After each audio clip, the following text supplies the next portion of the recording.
Good morning, Beth. Matt, Sheriff. Good morning.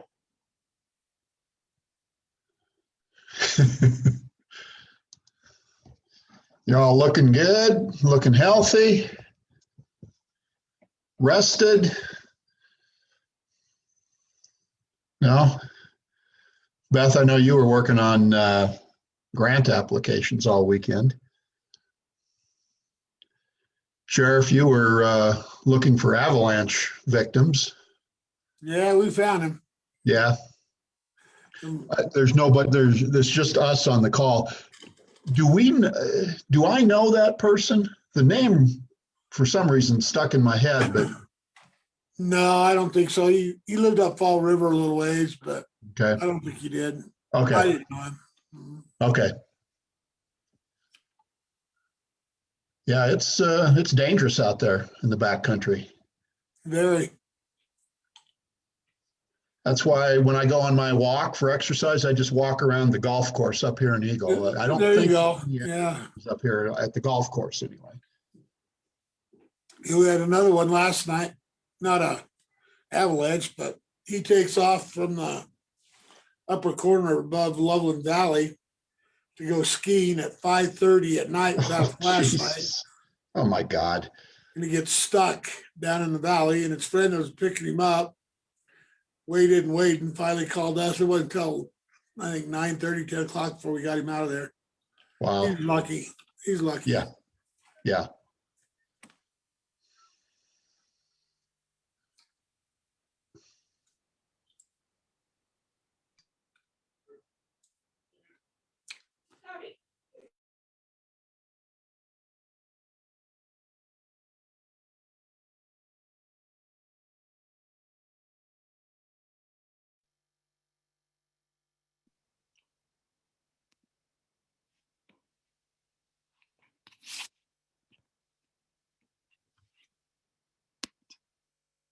Can you hear me?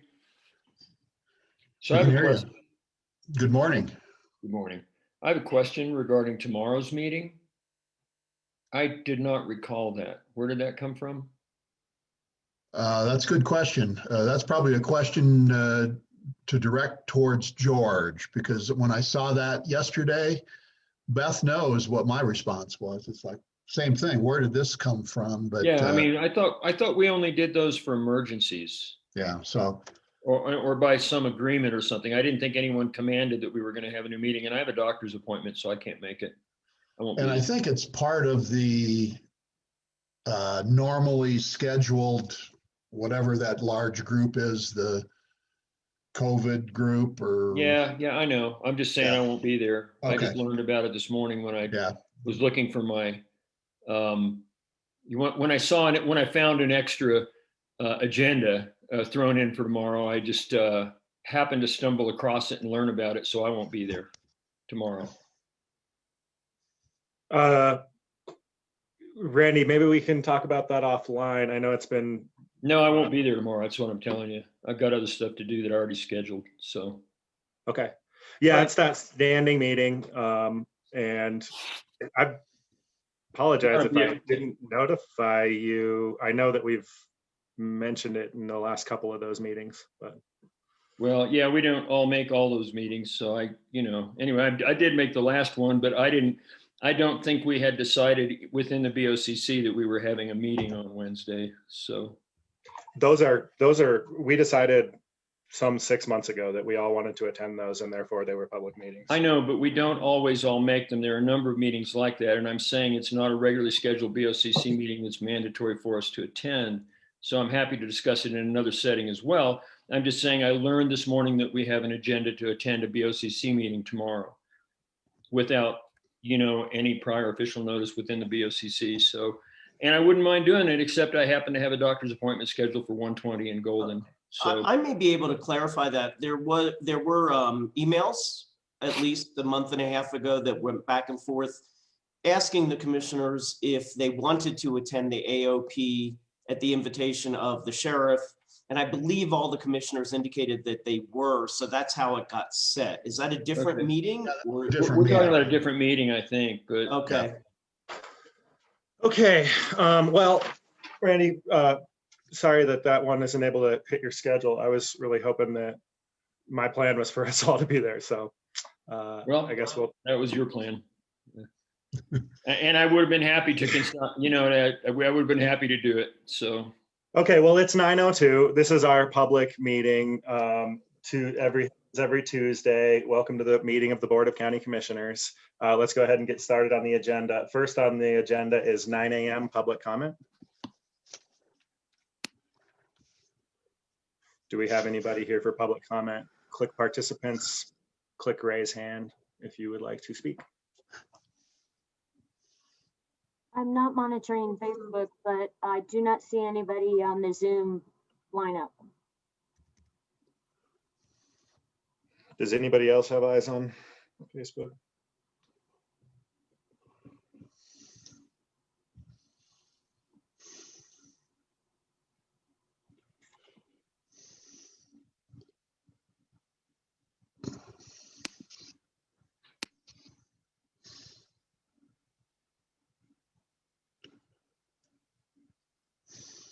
I don't see any comments there. I was able to log in. Okay, so I'm closing the public comment period. And next up is we've got 30 minutes to discuss county manager updates. Yeah, thanks, board. Thanks, George. A number of items that we want to try and get through here in the next 30 minutes. So let's just jump right in. First item on my manager report has to do with mining claims and some nomenclature on mining claims in Clear Creek County. And it's been brought to our attention here at the county that there are some claims, some mining claims that have inappropriate names. And I know staff has been, it's been brought to staff's attention. Staff has been working on this issue, been reviewing the information and attempting to determine the best protocol to move forward to change those names. And I know that Peter, Fred, and Matt all have been working on this, and they're all in attendance here this morning. So Peter, I'm going to turn it over to you, and maybe you can give us a quick status report. Sounds good. So in speaking with staff a few weeks ago, we discussed the issue of those mining claims that Keith is referring to, that there are really about 8,000 mining claims in the county. But there were about 3 names of certain mining claims, 2 of which may have come from the same individual, that are fairly offensive in terms of racist connotations. So I believe that there had been some direction a while back with the commission and staff to perhaps evaluate whether or not it was possible to work with the owners of those mining claims to change the names. In the interim, staff, Mr. Rollenhagen, as well as some others, Matt Taylor has also been working on this, reached out to the BLM, Bureau of Land Management, about changing the names of those claims. In the interim, what we were looking at is were there ways to perhaps take those names off the county websites in terms of our mapping goes, without even worrying necessarily about the name change themselves.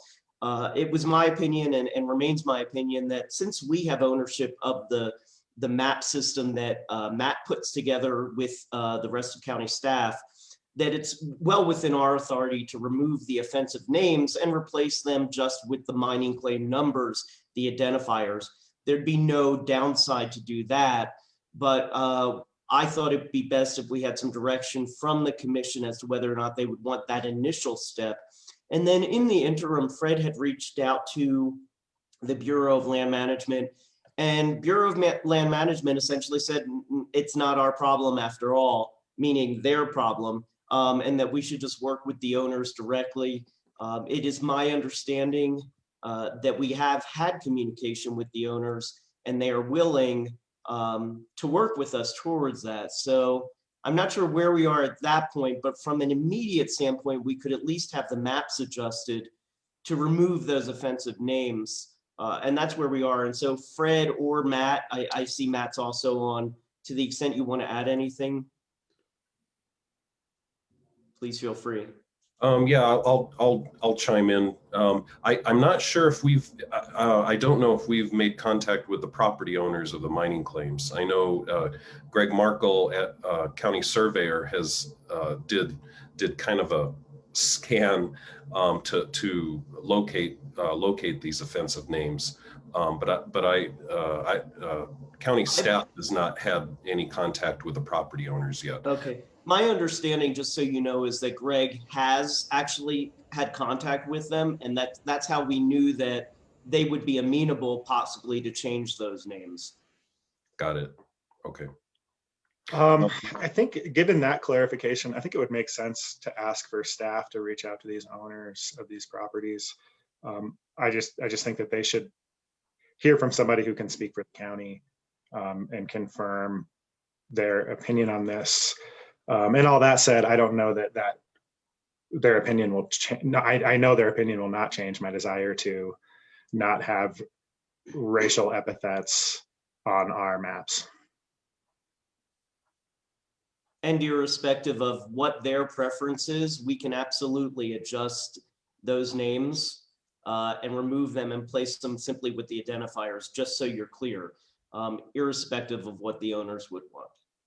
Yeah, I mean, I'm sorry. Well, anyway, I think if the owner were insists on not changing the name legally on their deed, that may be their business.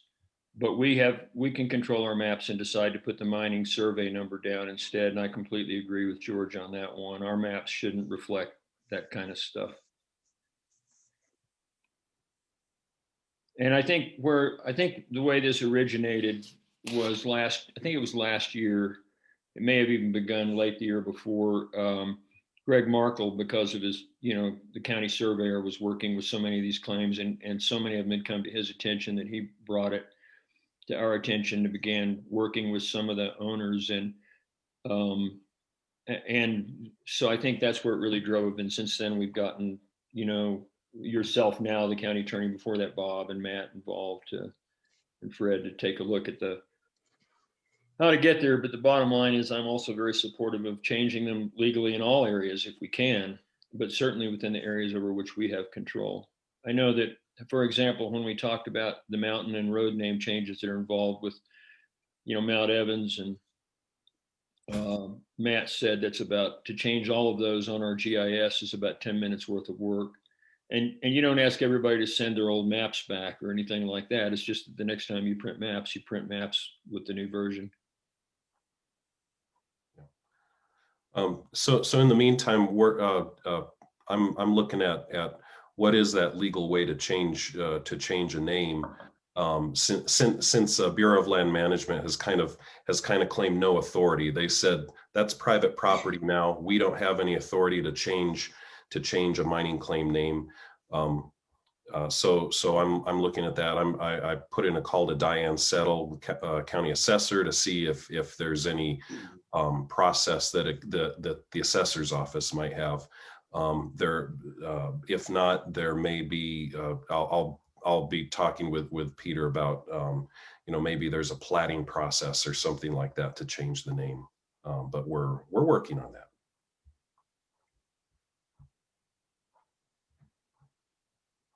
Obviously, I don't have any problem with any of this. Okay. If there's no, go ahead, George. I think, as I understand it, then the desire is to just go ahead and change the names on those maps, let the owners know. And then I guess the next part is, and then we'll pursue. There will be pursuit with the BLM and or whatever other agencies, at least to try to facilitate that for the owner never to get the names officially changed. Right. Our next step, as Fred indicated, is to work with Diane. That may be the best way to do it through the assessor's office. So we'll go from there, and we'll keep you updated. Yeah, and just to give the public Keith, I think you said that we have some mining claims with some inappropriate names, just so everybody in the public who's watching knows what we're talking about. We're talking about the use of racial slurs on the mining claims are named as racial slurs, and so they appear on our maps, and that's what we're talking about. Right. Right. It's not a wholesale sweep for through all the mining claims that might be named after a person or a name or a place that has some indirect connection. It's just, yeah, there's some, in some cases, what would effectively be called a curse word out there. Okay, so Peter, Fred, Matt, you've got instructions or direction anyway to move forward. Thank you. And with that, thank you for that information and direction, board. And let's move on to the next item under manager update, and that has to do with county land inventory. And Beth, if you could move Amy over, I'd appreciate it. What we are doing is looking at all of the property owned by Clear Creek County. And there's a lot of property out there that, again, some of it's mining claims, some of it is former BLM property, some of it is open space property, others is just various pieces of property that the county has acquired over time. But what we're doing is we're creating an inventory of all of those county properties. And we're going to work with you all, the board, to determine what the current status is and what the appropriate disposition will be of those properties. So I know that there's been a team of staff people working and identifying, again, doing the inventory. And we're also going to develop a set of criteria that will be used to evaluate all of these county lands. And it will help us, and we'll be working with the board to finalize that list of criteria that we will then apply to the county lands for future disposition. And I know that we've got a work session coming up, I think in the next month or so, where we'll actually present the criteria and the protocol to the board, seeking your feedback and input. So I just wanted to let you know, I know that we've had some previous conversations about county lands. And in fact, it was on the 2020 list of objectives, I believe. And for numerous reasons, we didn't quite get that finished. So we moved it to a 2021 objective, but we're also actively working towards getting that objective implemented. So stay tuned. We've got an upcoming work session where we'll be presenting to you the inventory and the criteria that we'll be using to apply, and just, again, looking for your feedback and input at that time. So today it was just mainly an FYI, wanting you to know that we haven't forgot about the county lands, and we're working hard to put a protocol together. And Amy, I don't know if there was anything you wanted to add at this point. Nope, all good, thanks. Early April is when we're shooting to be ready to come back to you. And I just real quick on that, I know that we have a lot of county lands, and I know that the goal states disposition. I wouldn't hate anything. I would love for us not to assume disposition is the optimal use of every parcel of land the county owns.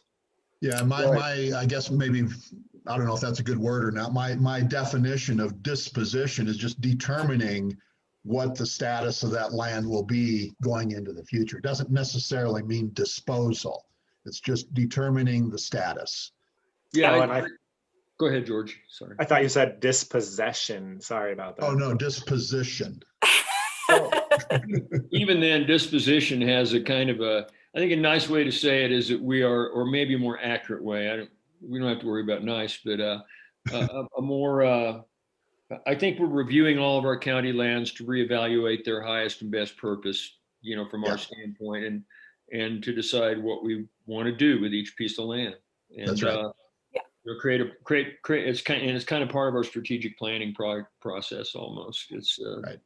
Hand in hand with that. So it doesn't imply, there's nothing to be implied that we just decided to put all of our land up for sale or anything like that. There's nothing in there. So yeah, thank you for that added clarification. I appreciate that. Next item on the agenda, and I know we've been kind of kicking this around over the past couple months, would be how we want to approach upcoming Board of County Commissioner agendas And essentially, I just wanted to let you know that Beth and I and Amy actually sat down, I think it was last week, and tried to identify some of the priority programs, projects, policy discussions, and wanted to set aside some time for appropriate discussion on upcoming board agendas. So we looked out, my gosh, I don't know, 2, 3, 4 months, and actually tentatively set on the board agenda some of these priority items that we wanted to talk about. And in my manager report that I sent out to you, I listed just the initial conversation that we had, and I think we probably added some more since then, but just for the public and everyone else, let me just go quickly through that list. Strategic planning, that's an ongoing discussion that we've been having and we will continue to have. Then kind of along the same lines as the leadership and employee development aspect. So we've got that identified. Obviously, housing is a hot topic. It has been and currently is a hot topic. So we've set aside some time on upcoming board agendas to talk about housing. In fact, I think in about 10 minutes, we're going to be talking about housing as well. The county lands, which we just talked about, that's on an upcoming agenda. Family First, that's a human services program. That's something that we want to get our arms around, so to speak, as we move forward. So in the future, we'll be hearing more about Family First. The transit program, that's something that Beth and Anne Marie have been working on, and we wanted just to provide some periodic updates on what's happening with transit and transportation as well. And I know Amy and Randy are intimately involved with transportation and the topics associated with I-70 and other transportation types of issues. So we've set aside time for transportation discussion, recreation, open space, trails, greenway. That's another whole set of topics that we wanted to set aside some time. Land use topics, I think later on today's agenda, Fred's going to be talking to you about his work plan in the planning department relative to land use. And that would be land use regulations, master plans, community plans, that type of thing. Road and bridge budget, county budget. So kind of a conversations about upcoming county budgets. So we'll have that. In fact, I think, is it next week, Beth, that we've got a work session with Road and Bridge to talk about the Road and Bridge budget and Road and Bridge services, that type of thing. And then I think it might be beneficial to have and again, these are scheduled maybe on a quarterly basis or every other month or something like that. Division updates where we actually have the division director, spend a half hour or so and talk about what's happening within their division. I know historically I've tried to attach some of the division reports to the manager update, but I think it might be good to actually hear from them in person and spend a few minutes listening to the status and of the various programs and projects that each division is working on. And then, of course, we'll continue with these wonderful manager updates going into the future. And then another thing that we talked about was actually setting aside some time, looking at the 3 main county goals in our strategic plan and actually setting aside some time on board agendas where we can focus in and look at the dashboard, look at the progress that's being made on the county goals, that type of thing. So, and then another one I know that just I saw some conversation or communication, I should say, recently is on the Community First Foundation. And so that's something else that we want to follow up on and make sure that everyone's on the same page relative to a community foundation. Amy, Beth, what did I miss? Amy's thumbs up. Beth is smiling. 2 thumbs up. Great. So anyway, again, I think if the board is good with this, perhaps what we can do is share these upcoming agendas with you, just so that you can see what and when and how we intend to talk about these various topics. Or if there's other topics that you certainly wanted to insert into an upcoming board agenda, we can do that. But the whole idea, I think, is just to have ample communication.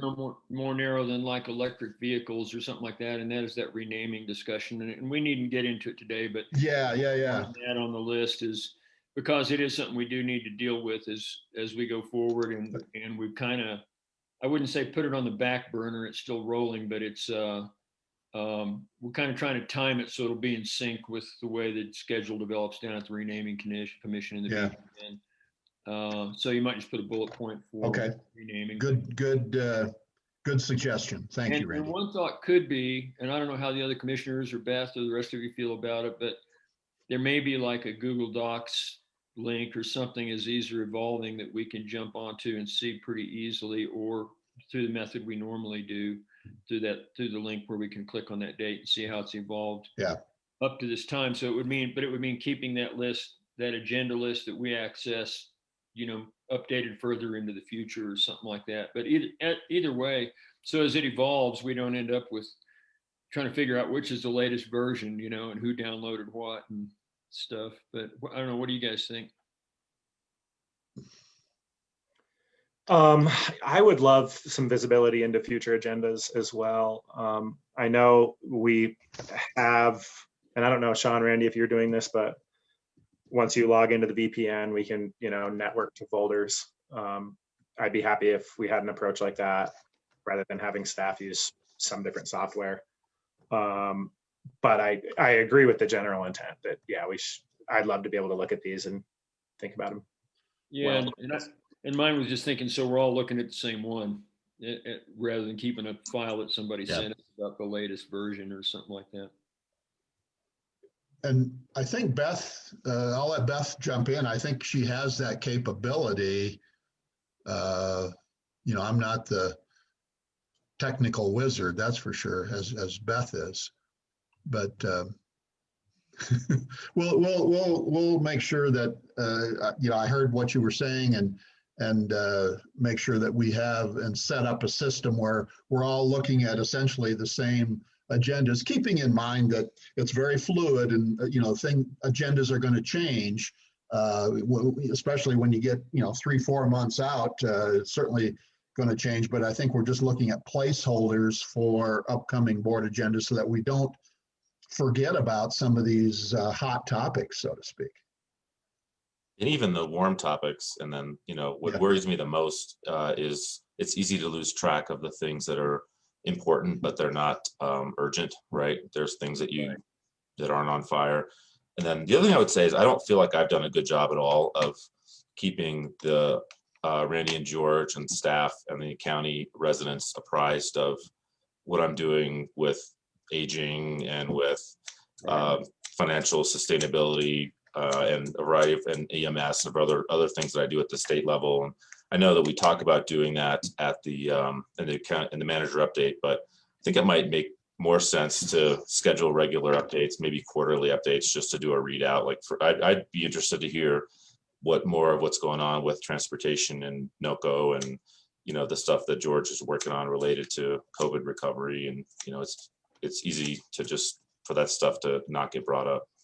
I agree. It's been, George has so much going with, the amount of stuff is mind boggling that he's been rolling through for the last months as he's been in a lot of meetings that the rest of us aren't. And same for me in transportation, which is the reason I've got to drop out of this meeting for an hour today. I only got an email yesterday about something that evolved, I think, in part from something we initiated, which was our air quality stuff that I'd mentioned. And the next thing I know, they're doing a region by region, CDOT region by region. And so greenhouse gas monitoring program, and they popped these workshops up just like that. And I heard yesterday about the one today for our region, and it's happening so fast that, the stuff I imagine some of the stuff Sean's working on, he's finding out, and it's evolved so quickly that it's pretty hard to keep us up to date. And a quarterly at least would be a good idea to catch us up on the major bullet points so that we're kind of on the same page, Gotcha. Okay, good feedback. Thank you, guys. I appreciate that. staff will work together and make sure that we come up with a good protocol, good program, whereby we can share these upcoming agendas and have you provide any further input or ideas on agenda topics. So thank you. Real quick, there's just a couple more minutes. Clinic update. I sent out the monthly report that we obtain or we get from our general contractor, Alliance Construction. And once again, I'm just very, very pleased and thrilled with the progress that's being made on the clinic. If you look at the photos, I think for me, that's probably the best indication of what's happening on that site. It's amazing. And my gosh, we have a building. We have the internal walls are already being constructed. It's pretty amazing as to how much progress is being done. So I think we can all be very, very proud and thankful that things are on track. And from a budget standpoint, we've had a couple change orders, a couple challenges that we found ourselves in right at the beginning of the project, but we took care of that. And so far, so good relative to the budget and the timing. I think everything's looking good. So very, very pleased with the progress at the clinic. I just want to note an observation going back to our conversation about visibility into the things individual commissioners are due. Mitch Houston made an observation that the former monthly newspaper provided that kind of visibility. Maybe you could interpret that as a request to reinstate that. Sure. If we could find some resources, you bet. No, I'm just I'm joking. But yeah, that's something I know that we were doing. Then we did not have a PIO for a while. And, again, if the resources are available to do something like that, we'll certainly take it into consideration. But it does take a hell of a lot of time and resource to put something like that together and keep up with the, especially if it's a monthly report. But we'll certainly take that into consideration. Yeah, we still don't have a PIO for general purposes, as I understand it. Right. So it's a function we have to decide that, we want to do. So it's worth discussion. And then finally, just to wrap up, just wanted to give you a quick update on office protocol. I think the last time I talked to you, we are still observing and implementing the pandemic, the COVID-19 protocol.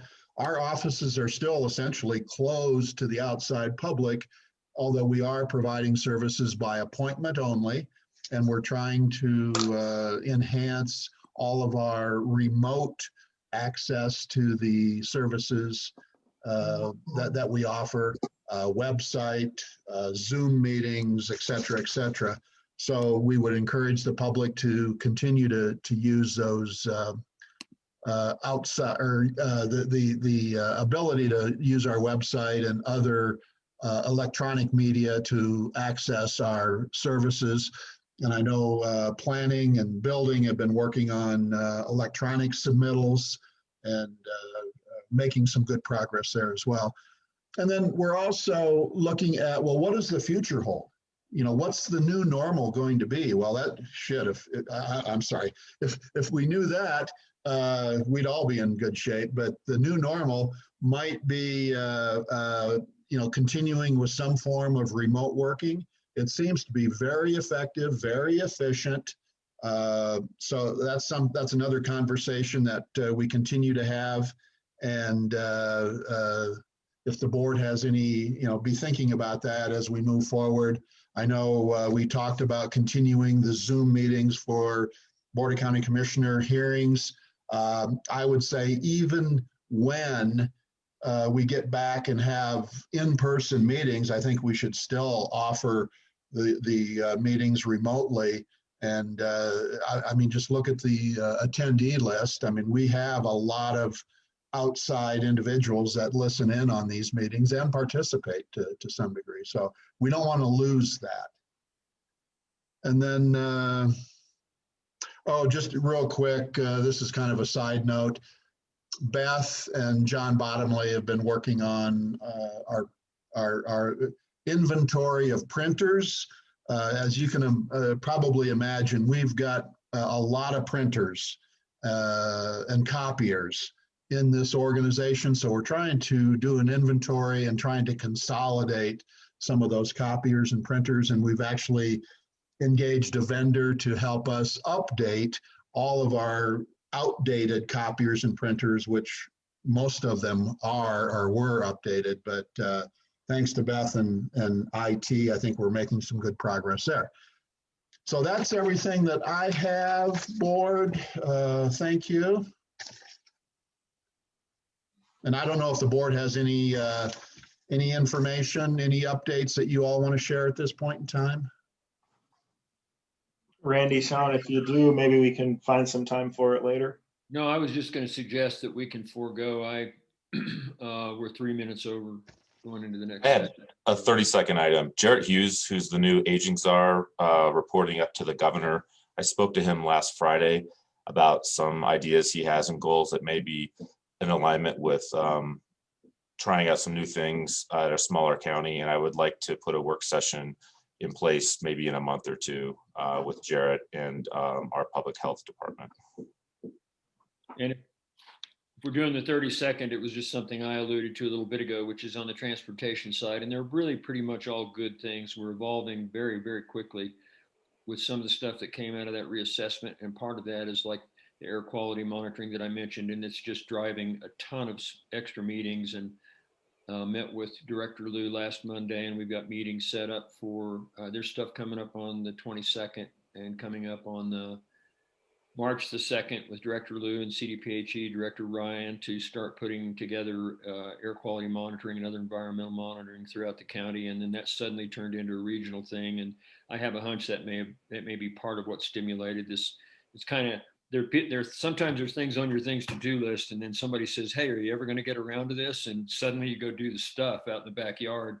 And I think that might be happening at CDOT, because we asked for these meetings and they gave them to us, and suddenly there's a regional set of meetings going on around the state to look at exactly that. So it's good development, but it's just really busy, and we're kind of getting a meeting a minute coming from all directions right now. Okay, thanks, Randy. Thanks, Sean. So the next thing on our agenda is to discuss a request for proposal draft for a housing consultant. Amy, the floor is yours. Thank you. Yeah, so this is the third round of conversation on this topic. We've reviewed the scope of work a couple times, and now this is that scope of work inserted into our sort of RFP template. So today, looking for your additional feedback on the content of this document, any input or conversation about the distribution. Maybe Peter, if you were willing to talk a little bit about just what happens now with an RFP, just quick overview for that edification, and then go from there. Sure. So now that the RFP is being put into the way that we want it, it'll get issued. We'll send it around both to websites where we think people that might respond to an RFP for this would respond. Additionally, anybody that we have in mind, we will send invitations for proposals. At that point, we'll go through the RFP process, which is dictated in the procurement policy, which will address exactly the procedure. We'll get them, we'll assess them pursuant to a certain criteria, and then we'll go from there. And then breaking it down with a ranking, we'll have a set group of people that will do that ranking, at which point we'll then go from there to most responsive and responsible bidder. And we would bring it to the commission before engaging any additional action at that point. Thank you. That's helpful. And the we set this up with a submission deadline for April 15th. Thinking that would give us enough time for getting the RFP distributed as far and wide as we chose to, and give the respondents an opportunity to prepare a proposal. Thoughts, feedback? Amy, maybe just a quick summary or synopsis of what actually we're requesting in this RFP. Sure. We are requesting basically an answer to this core question about what Clear Creek County's role should be in advancing housing in Clear Creek County. I think we've had many housing studies to help us assess and identify our needs for housing in Clear Creek County. And I think the goal here today with this proposal is to look at the to-do list that we have and help us figure out how to prioritize it, how to review it and interpret it in context of our resources, our geography, the realities of our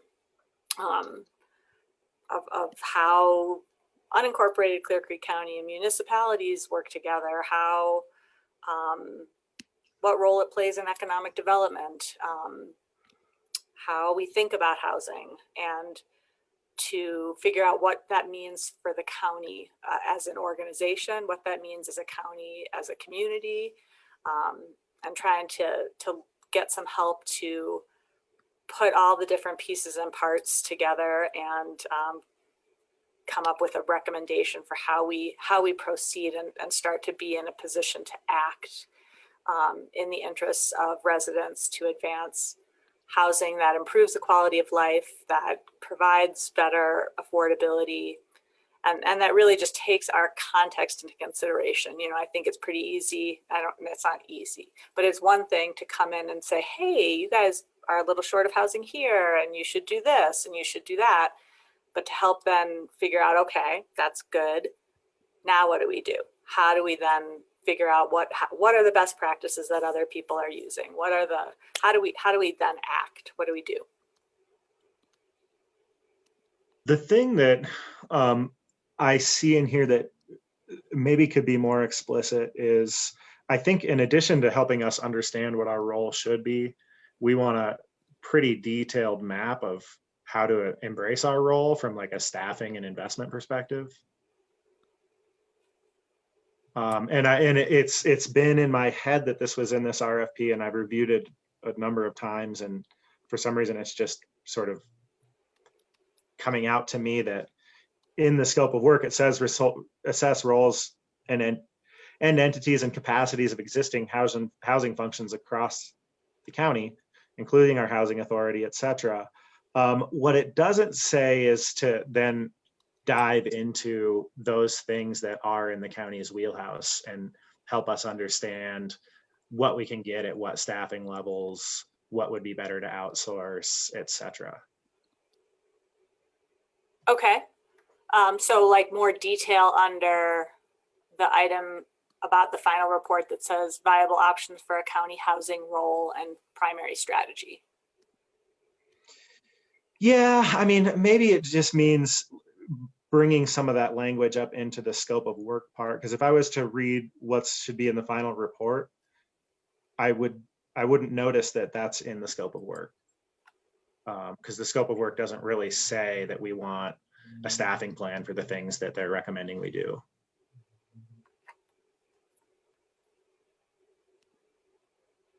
So a staffing plan for assuming that they recommend that the county should create a housing department.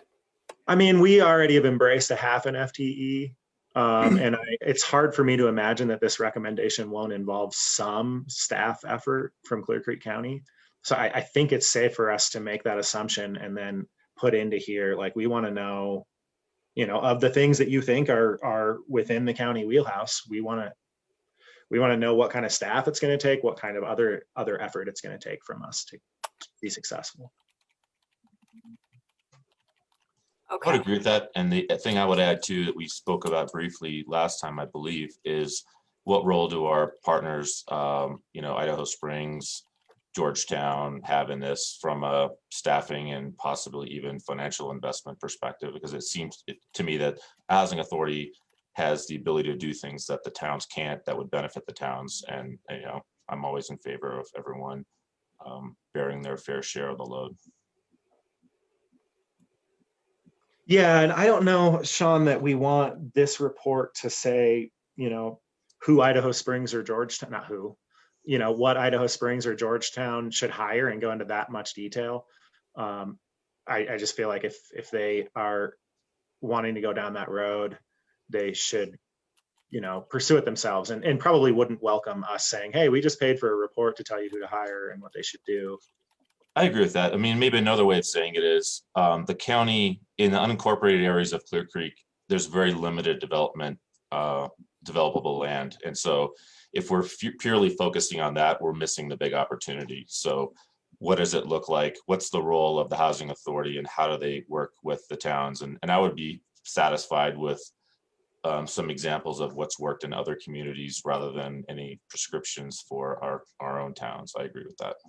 I think a lot of it has to do with just the way we communicate as we move forward with the towns for that reason. And because I agree that when we're talking about housing, generally we're not talking about one-off or, tiny things. We're talking about how can we make a substantive change to the housing resources in the county, and those require, things like we were just talking about at DLD or larger, and those require infrastructure. And as we know, almost all the places with adequate infrastructure are in and around the towns. And so, and even stuff that's around the town and adjacent to the town is of their interest. And so being in some kind of a collaborative conversation over this seems like the way to go. And I don't know what form that takes because it's not mine. Yeah, and sorry, Randy. No, I'm done. I look at number 3 in the scope of work, and I think that that's like a pretty general approach to, who's best suited to do what, given their tools and their, expressed desires, etc. And what I'm asking for is that after we get through that, we also say, and please do a deep dive on Clear Creek County, and specifically what our role is and how we accomplish that role. Right. And because it's not, I don't think, well, I'll share my perspective that helping affordable housing development within the municipalities is very much a sport. Those are our constituents, and we have health and human services obligations to them. Mm-hmm. It sounds like we're in violent agreement. okay. I am trying to put that into an additional bullet that identifies, it's not completely clean here, but I have recommendation on county staff and resources as an organization, and then countywide, and then something on countywide partners, investments, and structures to achieve goals and priorities. I would say probably it makes sense. I mean, let me back up. Amy, what time frame do you think that this engagement would look like? Was this like a 3-month study, or do you have any idea based on? I think I said 3 to 6 months. Yeah, so I'm probably stating the obvious, but I think it would be very important to have check-ins with the Board of County Commissioners over that period so that they don't get too far off the beaten path in terms of meeting our expectations. Okay. Yeah, and I was looking at this as one of the processes that we might want to assign a commissioner to. I agree with that. I'm taking one step Everybody backwards. jump at once.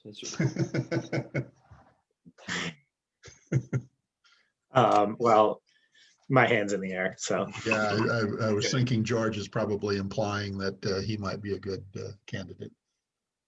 Amy, this is way off, not way off topic, but, and I can talk to you offline, but I think we have to add a section in the RFP that allows potential or allows consultants that are interested in this to ask questions. And then we respond to those questions, and we typically have a little time period, and we Okay. post those on our website so that all consultants can see what questions are asked. But I can talk to you later. Okay, okay. Yeah, and it's an area, since I spent my life building, that I've said before about housing, I was really interested, but except that I know George has really dug in really hard on this one, and we've all got plenty to do. So I think he's probably the right person, as well as the guy that held his hand up right now, because the number of the different areas that go beyond just being a builder that are involved in this. Knowing how to build a building is like about 1% of what goes on here within this whole effort. So I have a non-urgent request for you, Peter, related to this.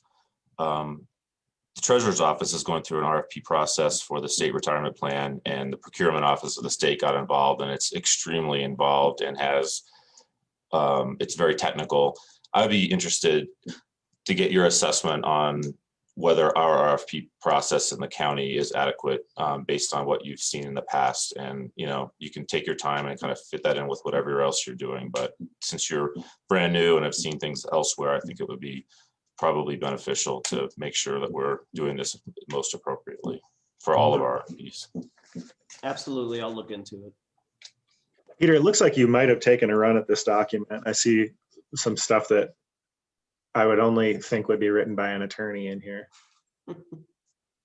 I believe I did review it, as did Bob, actually, prior to, because Amy, am I correct? Is this the RFP that originally was started when Bob was here, and then I came in and kind of added to it?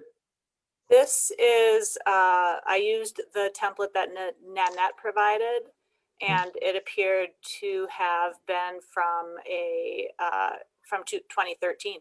Yeah. So I don't know Yeah. how up to date it might be or not. Yeah.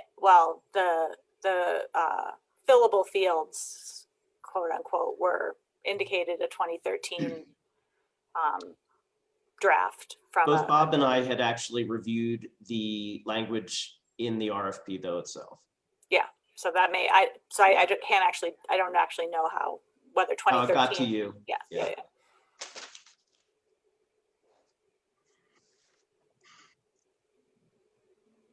Okay. I don't think I have any additional comment, Amy, and I'm happy to Okay. have you take what you heard here and make a change. I don't think it needs to come back before us before it goes out. That's just my opinion. Great. I'm good with that too. yep. Okay, terrific. Well, I did add a couple items to reflect all of the comments I heard here, specifically item in the scope of work regarding a recommendation around county organizational staff and resource approach, also specific recommendations around a county-wide approach, and that the scope of work would include regular check-ins with the BOCC.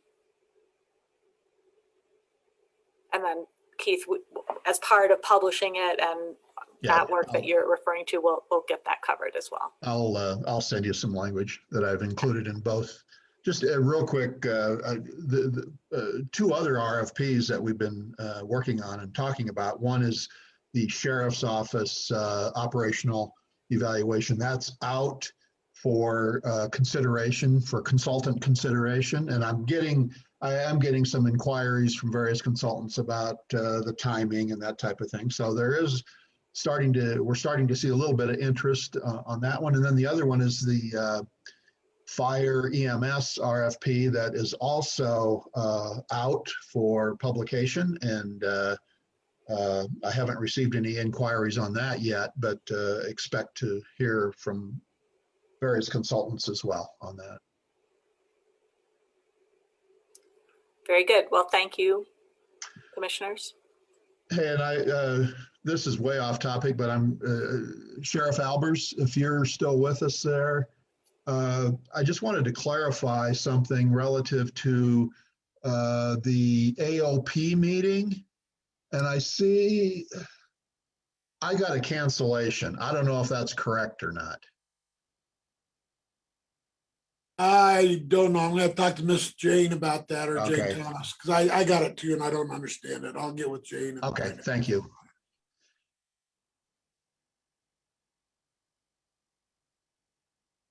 Oh, there's Miss Jane right there. Jane, are we having a meeting or aren't we? I don't know if she's listening. Anyway, we'll figure it out. I don't think the AOP is today. That's another day. This is the fire mitigation grant stuff with Suzanne, isn't it? Yeah, on today's agenda, but Right. I got an email. Yes, we are still having the AOP meeting tomorrow. I don't know what the cancellation was about. Sorry, that went out. I'll have to make sure. But yes, at 9 o'clock tomorrow morning, yes, sir, we are still having the Okay. AOP meeting. Okay, thank you. Yes, sir. Okay. Should we go ahead and jump into the consent agenda, or would you guys like to do something else for 7 minutes and come back? I'm fine if we jump in.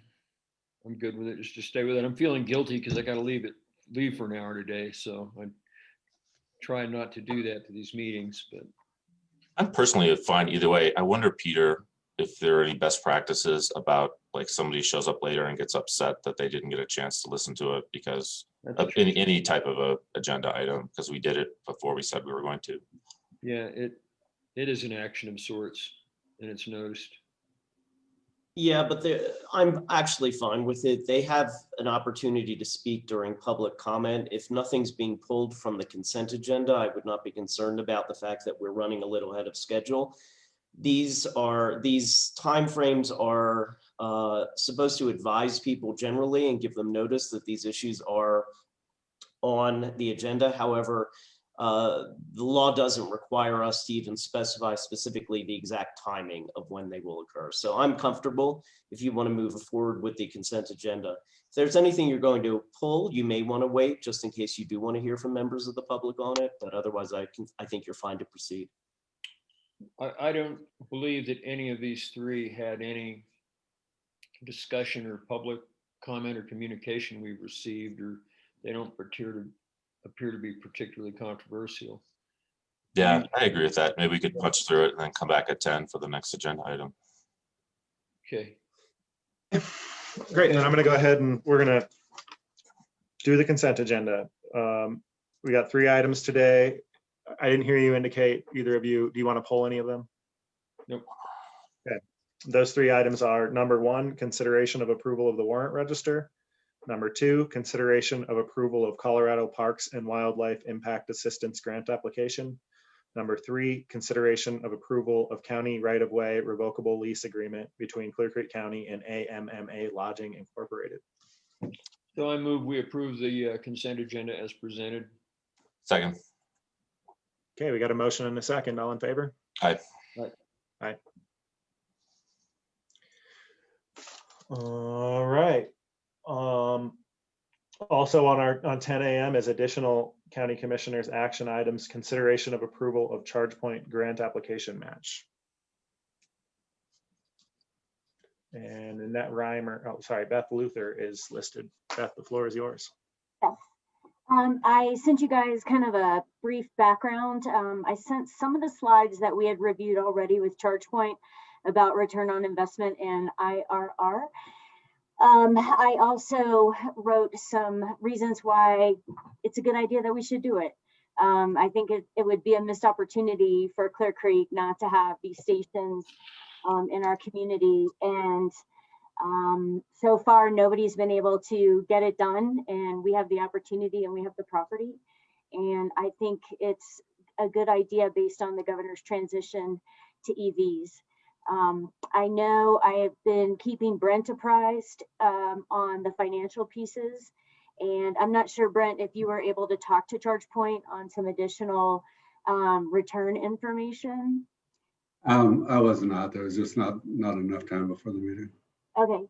And then I know Peter was working on the donation agreement back and forth with ChargePoint's attorneys. I don't know if you have an update on that one.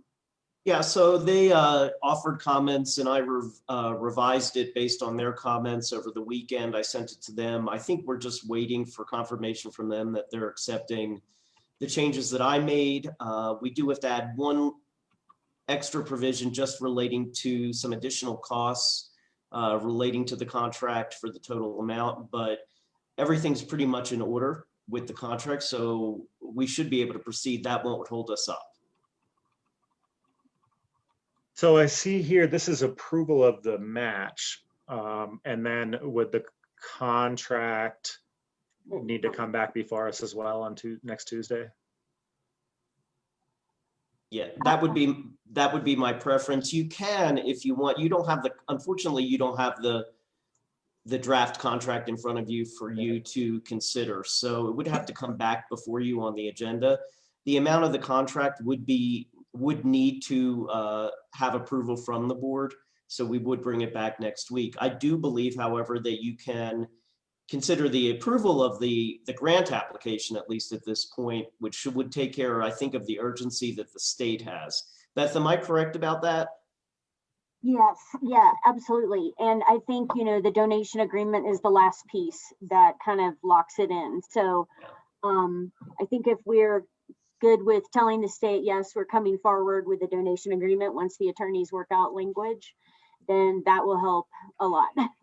I know in the past, sometimes we have approved agreements in advance to be completed by the attorney, but only, I think, the only time we've ever done that is when we've at least had a draft in front of us and we maybe suggested 2 or 3 changes and then trusted the attorney to make those changes as we had specified and then went ahead and approved it without even a draft in front of us. I don't think we can pass. I don't think we can move to approve whatever Peter comes up with. So. As far as the money is concerned, I am working on a supplemental appropriation. It's more global, but I would be able to include this into that supplemental appropriation. I'm shooting right now to bring it to the board next week. So at that point, we could appropriate the money.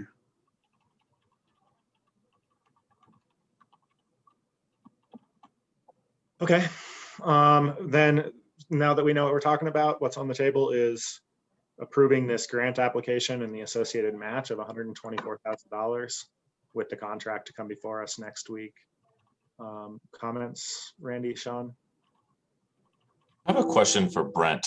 I know we spoke briefly last time about the fact that this was kind of an investment, I guess, that the county had a payback period associated with it. And I know you've had a chance to review the financials. I guess I have 3 questions. Question number 1 is, are you reasonably confident that the general fund will be made whole at some point in time based on the revenues? Question number 2 is, what do you think the payback period will be? And question number 3 is, what are the county's options to deploy these funds after we've been made whole for the $124,000? First question, reasonably confident. Yeah. The maximum investment of capital based on the information they've given us is about $125,000. They're showing an internal rate of return ranging from 19% to 38%, which is, pretty phenomenal in current markets. So yeah, I'm reasonably confident that the county would get money back. Secondly, the payback period, it looks like it would be in about year 5 or 6. And depending on the scenarios, there's 3 different scenarios that they presented. So in the average, it looks like we'd get paid back at, between years 5 and 6. And then what to do with revenues going past that. I haven't been given direction to come up with any clear strategies for that. I mean, the obvious and basic one is that our revenues would revert back to the general fund as an ongoing revenue item. But it would certainly be something to look at to see if we could come up with another green travel related project to reinvest those revenues into. So. Okay, and I guess I did have one other question. Currently, I think that is being used for parking for the annex. Do we have any idea about what the opportunity costs are with taking that small piece of real estate out of the mix, if any? I mean, my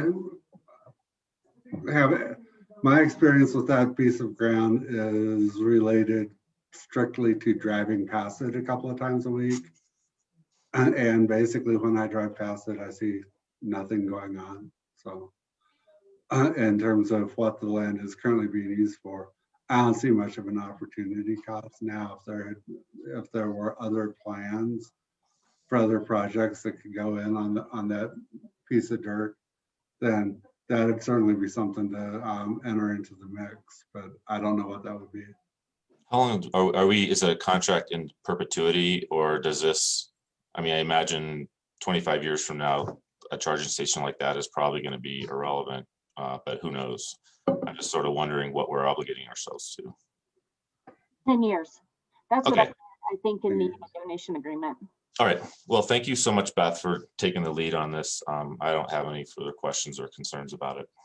Yeah, my vision of the property, having been around it a lot, is that it was not vision for the property, vision of the property. Driving by, same thing as what Brent was saying, was that it generally acts as a kind of an ad hoc overflow parking lot from the grocery store and stuff next door, and the pizza place and everything, as well as for when there are events like parades and stuff going on in the park. And we can all take our best guess about charging from the roads. That type of ambient charging is stuff that is currently seen for over the long term as something that is likely to add residually to the amount of charge that's to extend the range of electric vehicles, meaning wireless charging. It's a low enough charge ability at this time. Of course, who knows what the technology will be in 25 years, but I think charging stations are unlikely to disappear. I don't even think gas stations are going to disappear in 25 years, but they might.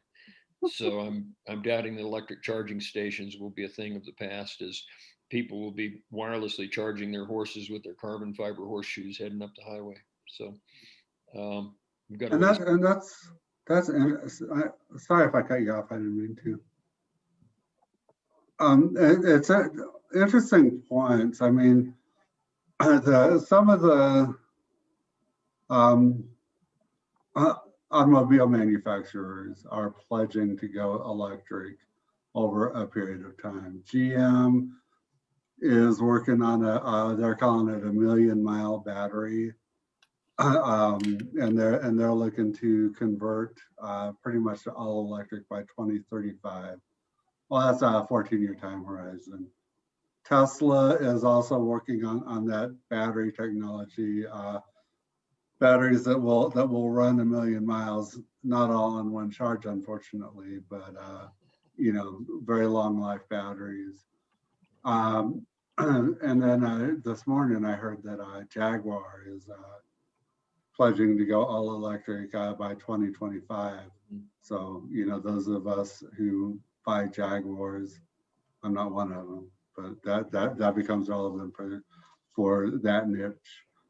So, I mean, from stuff that I read and just my personal intuition is that, yes, gas station infrastructure will remain in place, but the market will drive them to come up with charging solutions as well as gasoline solutions. So my guess is that a 10-year operating period might be reasonable. You know, beyond 10 years, I think we'd be looking at much more integration into the existing refueling infrastructure. I'm not sure about recharging from roads. They're pretty much in the concept stage at this point. Right. There's a small road or a short length of road in Europe that has recharging built into it as more of an experimental thing. But I think that's many years down the road. So I think that looking at a 10-year contract is reasonable. And if the numbers that we've been presented are reasonably accurate, then I'm pretty comfortable with the financial investment. 10 years goes by pretty fast. So does Yeah. 20. And I know we've been talking about ambient charging wirelessly off the pavement into vehicles for about 10 years now, and we haven't really done any of it yet. And everything I've ever heard is that at least by the current conceptualization of the technology is that it would most likely, again, extend the life. There'd be some additional charge you could pick up along the way, kind of like regenerative braking or something like that, you know, that would make some difference, so that somewhere people are going to have to get charged, and they may mostly be getting charged at home. I mean, one of the things that's going to happen is the mainstream practice will change is if they can plug in at home. And then there's the other issue of if you take the space heating load of the buildings and convert it to electric, and you take all of the mobility that's currently done with fossil fuels, from everything from buses and trucks to whatever, you know, all the diesel and gas stuff that there is, and convert that energy, you know, do the conversion to translate that into how many kilowatt hours that is and throw it on the grid. It implies a grid that would have to be, you know, triple or quadruple the size that it is today with renewable energy resources to accomplish the real long-term goal of electric vehicles. So it's, you know, it's a long path we got to follow to get to the end. This is pretty much what's going to happen. Yeah, heck yeah. Flux capacitor. I think exactly like we said. I remember somebody saying about 4 years ago that all of our vehicles would be autonomous vehicles within 5 years. And I think so. I'm having seen the success of that. I'm willing to state that I think that we'll definitely have all fusion cars within 5 years. Yeah, as well. Yeah, and we've been talking about wireless transmission of electricity since Tesla, right? It's a fascinating concept. Tesla, the inventor, not Tesla, the car. Right. Nikola Tesla, the inventor. I think it was his dad, actually, but yeah, you're right. Sure. So anyway, I have one question. It's related to Sean's question, which is, what are the legal constraints around revenues that we obtain like this? Peter, I don't know, maybe that's you. Brent, maybe that's you. Can we use it on whatever we want? Peter? Which revenue? The revenue we make on these charging stations? So initially, of course, it's going to go into our general fund is where I would see it going, and then we would spend it accordingly. We have nothing in our processes and there's nothing in the contract anyway that would specify that we're going to put this into a specific fund. So realistically, it would go right into our general fund. Brent, I don't know that we can segregate the profits, so to speak, on something like this into any other function. Well, I mean, yeah, we certainly can. That's would be a board decision. So if the board said, yes, we want to set aside these revenues, then we could set up a segregation of those funds and restrict them to the use set forth by the board. Okay, thank you. But that's not a mandate. Just following up on that question, I'm sorry, I see that we got a couple people that want to talk. So I think I interpret that to mean that there are no legal constraints beyond the constraints that are placed in general on our general fund dollars. Right. Correct. Okay, thank you. Beth? Yeah, I just wanted to remind us all that the electric bill does come to us. So offsetting that would, I think, be one of the top priorities. The other thing to note is that these chargers have the smart meter included. So we can measure as often as you want the amount of time people are charging, how many people are charging, and how much electricity we're providing. And I think it would be really smart to kind of measure those pieces as well as how much we're paying in electricity each month. I'd really like to verify the ROI on it and just, make sure they're getting the usage that we anticipated. Didn't the ROI that you quoted, Brent, include the costs that we would be responsible for too? Would seem to be a pretty meaningless number if it didn't. Yeah, and the numbers that they gave us show the rate for charging is set well above the expense of the electricity, and the electricity expense is a total variable cost. So if nobody charges, then we don't have to pay for any electricity. So, and ChargePoint does pay for the network and the data collection, the whole dashboard that we get to see. They pay for everything and the warranty for the first 5 years. So that's a big benefit to us. Okay, so Sean, go ahead if you. Just real quick. I mean, we had this similar conversation about the healthcare clinic, that eventually the note's going to be retired and it's going to be an income source. And I think the conversation we had then is it seems sensible to direct those dollars towards solving EMS and healthcare needs in the community, since that's kind of signed with the donations that people made in the first place. And I could see that kind of same principle applying here. Yeah, and I don't know that I want to tie that conversation into this one. I think I'm ready to state my preference that we approve this request. Mine as well. Peter, do you need a motion? Yeah, I would like, if that would be okay, if we could have a motion to approve that, and then also to direct staff to move forward with bringing back the agreement for consideration, the donation agreement for consideration. So moved on both counts. Do you need Okay. 2 motions? Peter, do we need 2 motions on this? No, just one. I'm sorry, I didn't hear that. So moved on both counts. The ChargePoint grant application, move forward with that, as well as the crafting of the document for presentation next Tuesday. Thank you. Okay, and Sean, I heard your second. So all in favor? Aye. Aye. Okay, thanks everybody. Thanks, Beth. This is a good opportunity. We've got next work session with the Office of Emergency Management regarding targeted wildfire mitigation areas of the county. Suzanne Bocha is listed on the agenda, but I see Jane Thomas is here. So Jane, the floor is yours. And let me just say that I apologize, and because I'll do it silently when I go, but I've got to check out for another meeting at 10:30, and I'll be back by 11:30. I'm not sure exactly when. So Suzanne is here, sir. Oh, hi, Suzanne. You made it. Hi, yeah, sorry, I was here. They just had to move me up to a panelist or whatever. So, yeah, so we're ready to go. I'm looking to see, I also invited, let me just check to see if Chief Babian is here and if Rick is here. Yeah, Rick is here. And yeah, Chief Babian is here too. Okay, I just don't see him yet. Okay, great.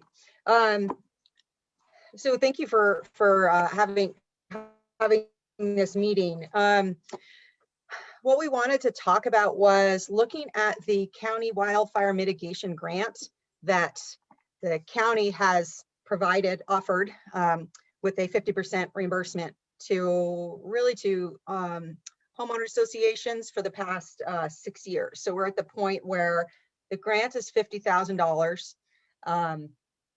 And we have done it for 6 years, so that's 300,000. And so what we wanted to do is just take a look at where that money is being invested in the county, and with input from, the sheriff and the fire chief, look at if this is the same way we want to continue to go. Are we targeting the right places? Look at it in a more strategic way. So I did send you all or I did send, sorry, Beth, a map. We did a GIS map of the locations of where the money has been spent in the past 6 years, overlaid with the federal assessment of highest risk or risk areas for wildfire in the county. So if, looking at that, in general, we have been investing our funds as a county at the highest risk areas. There are still some high risk areas for fire in the county that we haven't really been touching on, mostly in Idaho Springs. So this was really a discussion to kind of explain where that money has gone, what it's been, how it's been used. And then I know that Chief Babian with the Fire Authority is working on some individual wildfire mitigation efforts. There are also efforts that the State Forest Service does related to wildfire mitigation and federally as well. So looking at all those things, it was looking at one, how do we want to look at this strategically? Is OEM continue to be the right place to hold this grant, which is, it's fine. It takes a lot of legwork to manage it, but it's fine. But just, I want to have that conversation since this was, I think, one of the first things I did when I came on about 2 years ago, within the first couple of weeks, get this grant out and hurry, hurry, hurry. And since then I've been really trying to understand it a little bit more. So I guess I wanted to, that's where I was hoping to go with this discussion. And kind of see what you guys have as questions. And Jane has done the bulk of the work with these grants the last couple of years. So definitely wanted Jane to be involved in this and get her input and feedback as well. Okay, thank you. Jane, Rick, or Kelly, do you have anything to add?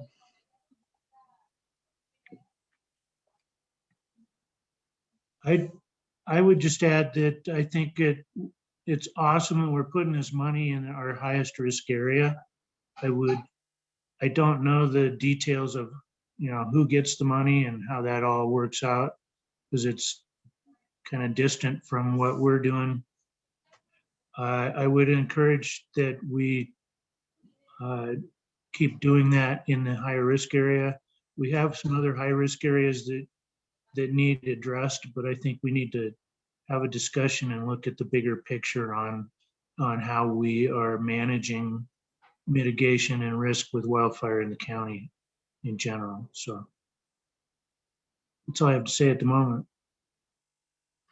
Kind of a similar comment, because my limited experience with these programs, it seems like the Evergreen area gets more than their fair share of the dollars. And I think that might be just because, well, I don't know why, but I know Bear Creek has gotten funding from the county, as has, I believe, Echo Hills. And I haven't heard about so many areas in the central and the western part of the county that have taken advantage of specifically the county's grant program.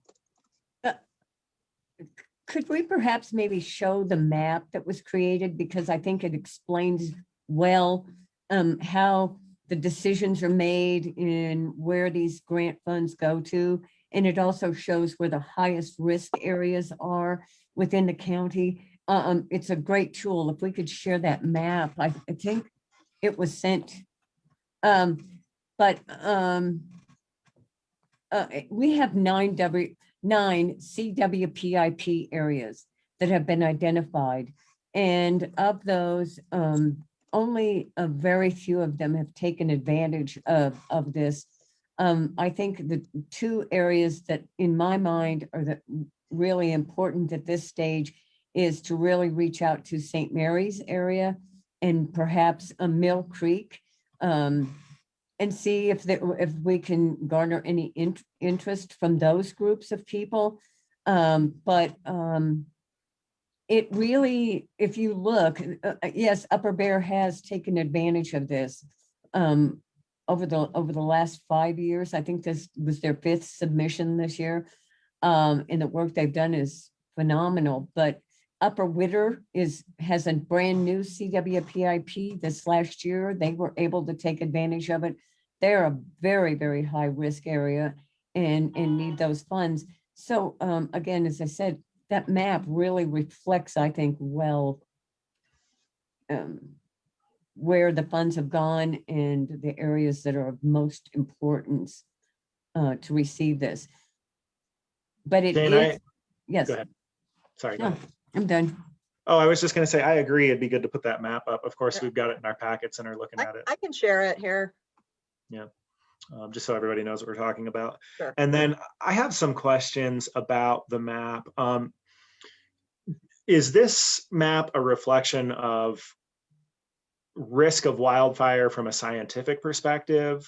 Or does it include, like, is this a map of the values at risk?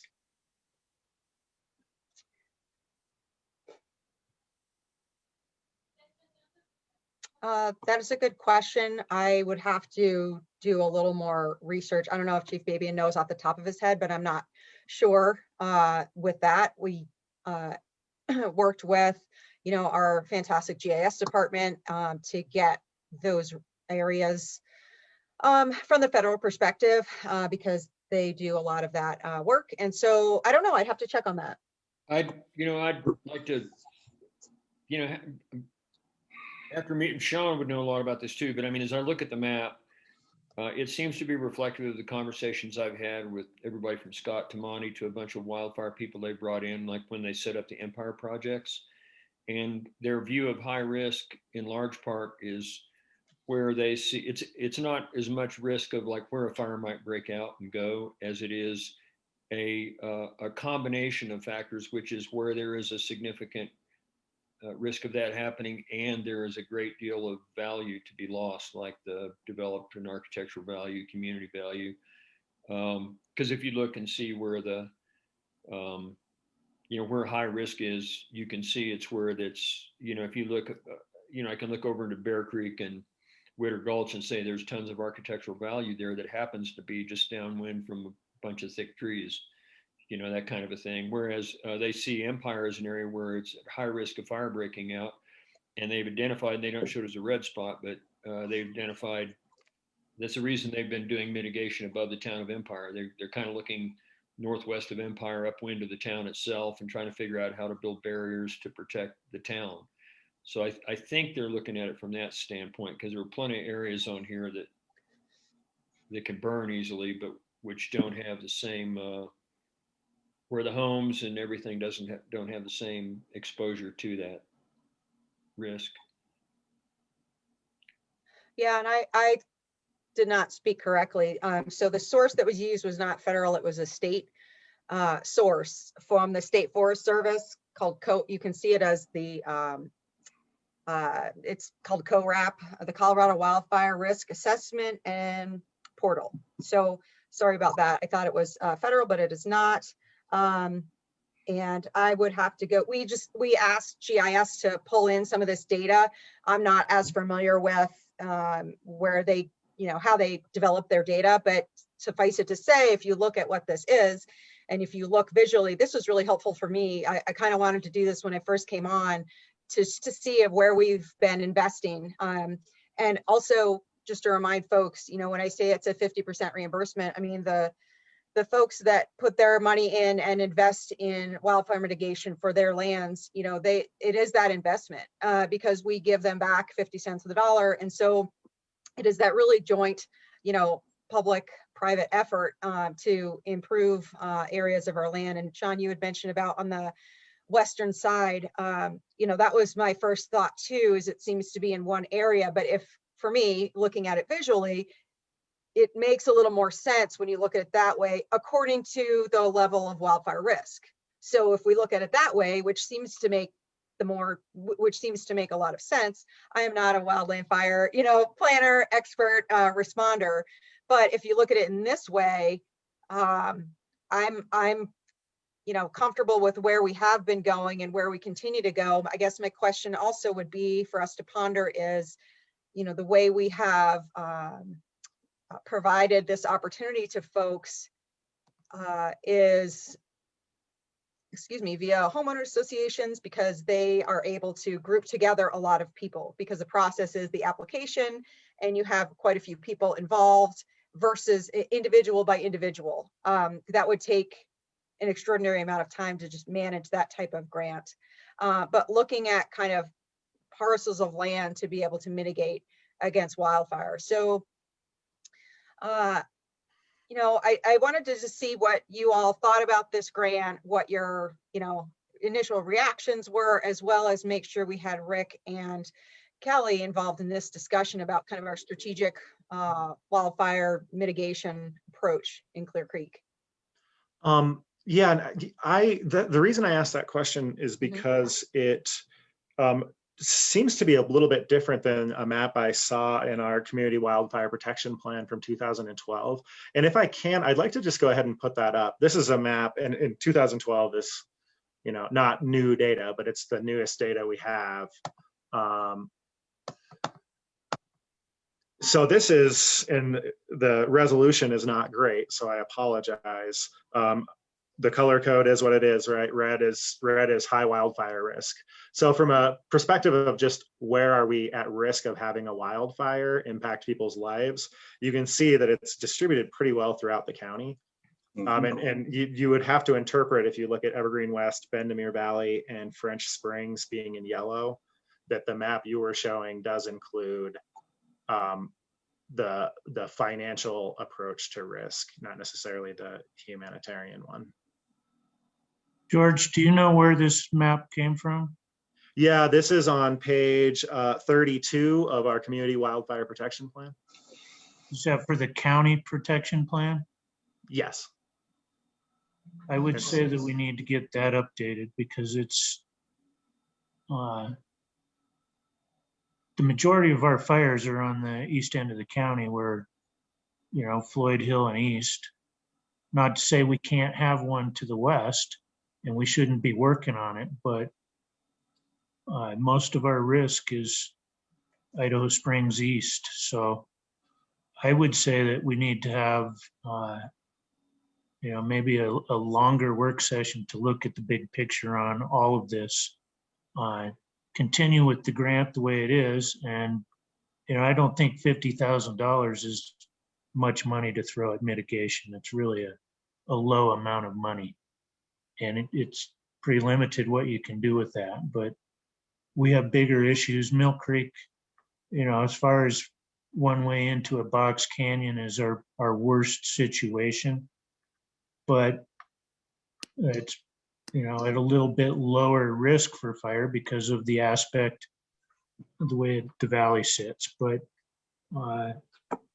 yeah, the maps need to be updated if we can get those updated somehow. And then I would push for a 2 to 4 hour work session with a group of people to discuss the whole big picture for the county.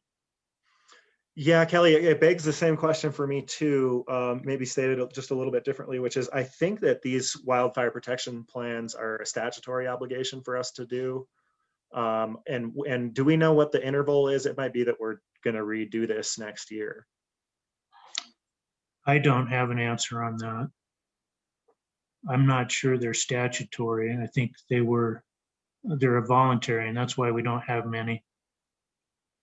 And they do need to be reviewed and revised because the forest keeps growing. You know, if you look at the roads in the Saddleback area with that Grand Preserve development, which were designed to be fire breaks, the tree growth on the side of the road in those road cuts is tremendous, and it'd be best to cut those down now while it's cheap rather than wait to clean that up once they mature more. So that's part of that big discussion I think we should have.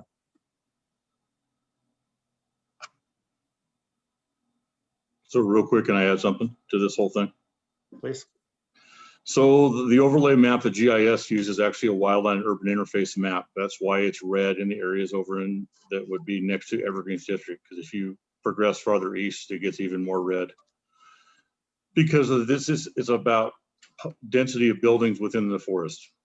And that's where the money's been historically spent, which is correct. I think that was a good decision for the last 6 years. If you look at a different map, if you actually do a potential for large wildfire, overlay for the county, it's a whole different perspective. The entire county is read in all the drainages appropriately.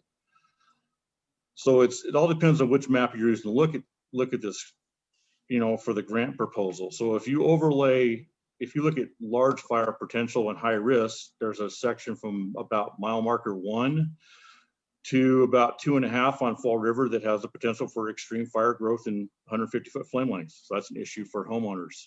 Mill Creek is moderate. The first about 4.5 miles of Highway 103, same thing, 150-foot flame lengths, high potential for fire growth. So it all depends on what mapping source you look at, and we use all of them on a regular basis.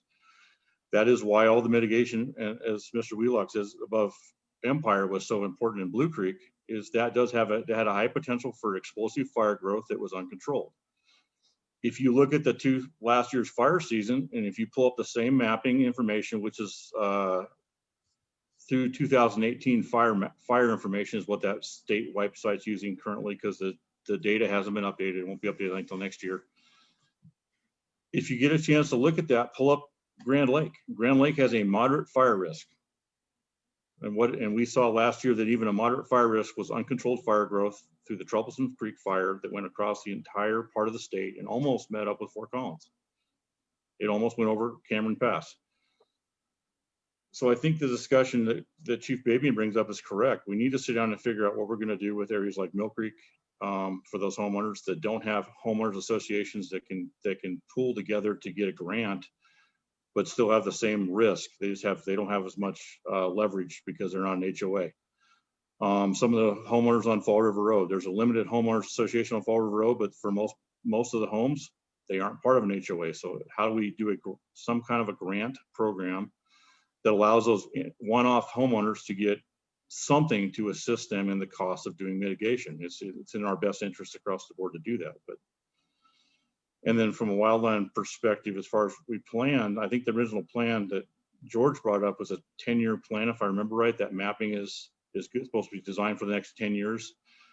And that's changed a little bit, but it's due for an update. But if we as a group probably do need to sit down and figure out how we're going to work together, which includes Evergreen Fire Protection District on the areas that they're responsible for, which is where we've been doing the mitigation, rightfully so. We all sit in a room and we figure out as a county, how are we going to mitigate our risk moving forward and what our best plan is, because it affects all of us. And financially, we've been really lucky. We kept our fires. We never had a fire above 4 acres in the last actually 8 years in the county, which is lucky for us. Evergreen has had a fire much larger than that, just outside of our county in their district, and it was all circumstance. We're overdue for that. So my recommendation is we do sit down as a group and spend half a day and sit and really go through the details of this on how are we going to mitigate the risk? What programs do we think are important? How are we going to get the message out? And then as agencies, if it does happen, how are we going to pay for it? All that needs to be considered, I think. And I think we're probably a little bit overdue on having that conversation. Suzanne's been in her position for a couple of years, and now I think we're all set to sit down and have a real serious conversation on how we're going to deal with wildfire within our county before we have something like Boulder. Boulder lost in basically 3.5 hours, they lost 24 homes in that fire, in the Cowwood fire. And they have one of the best programs in the state for wildland mitigation. And that fire was out of their control, and it was never foreseen to happen, talking to the managers. So that's my input on this. Is this definitely needs a lot more discussion over the next couple of months before we get into the season. So we're all on the same page, and we agree that how we want to move forward for the next 1 year to 10 years on our mitigation plans, and make sure we're all on the same page, which does include Evergreen, because what they're doing affects people within our county, and which comes back to you guys as commissioners, is paying those bills if we have a large fire. Thank you, Jeremy. And just so everybody knows, that's Jeremy Jones, the Assistant Fire Chief speaking. Sean, I think you had something to say. Just real quick, I agree with everything you said, Jeremy. Other than, like, my neighborhood doesn't have an HOA. A lot of the neighborhoods over here don't, but they had a few passionate individuals who kind of took the bull by the horns and made it happen. So I think we may need to kind of recruit some folks who are residents of those areas to make it happen in other areas. And I think this is something, I think it's sensible to look at the areas of highest risk, but you make a great point that when there's a Hayman fire or something like that, it doesn't really matter. It's going to sweep through until the weather changes or everything's burned up, which is kind of a grim thing to think about. But the other thing I just wanted to throw out there is, I know there's a variety of work groups and discussions going on at the state level and other levels about other sources of funding. So I would just want to make sure that we're being super aggressive about knowing what those are and elbowing ourselves to the front of the list or wherever our rightful place is.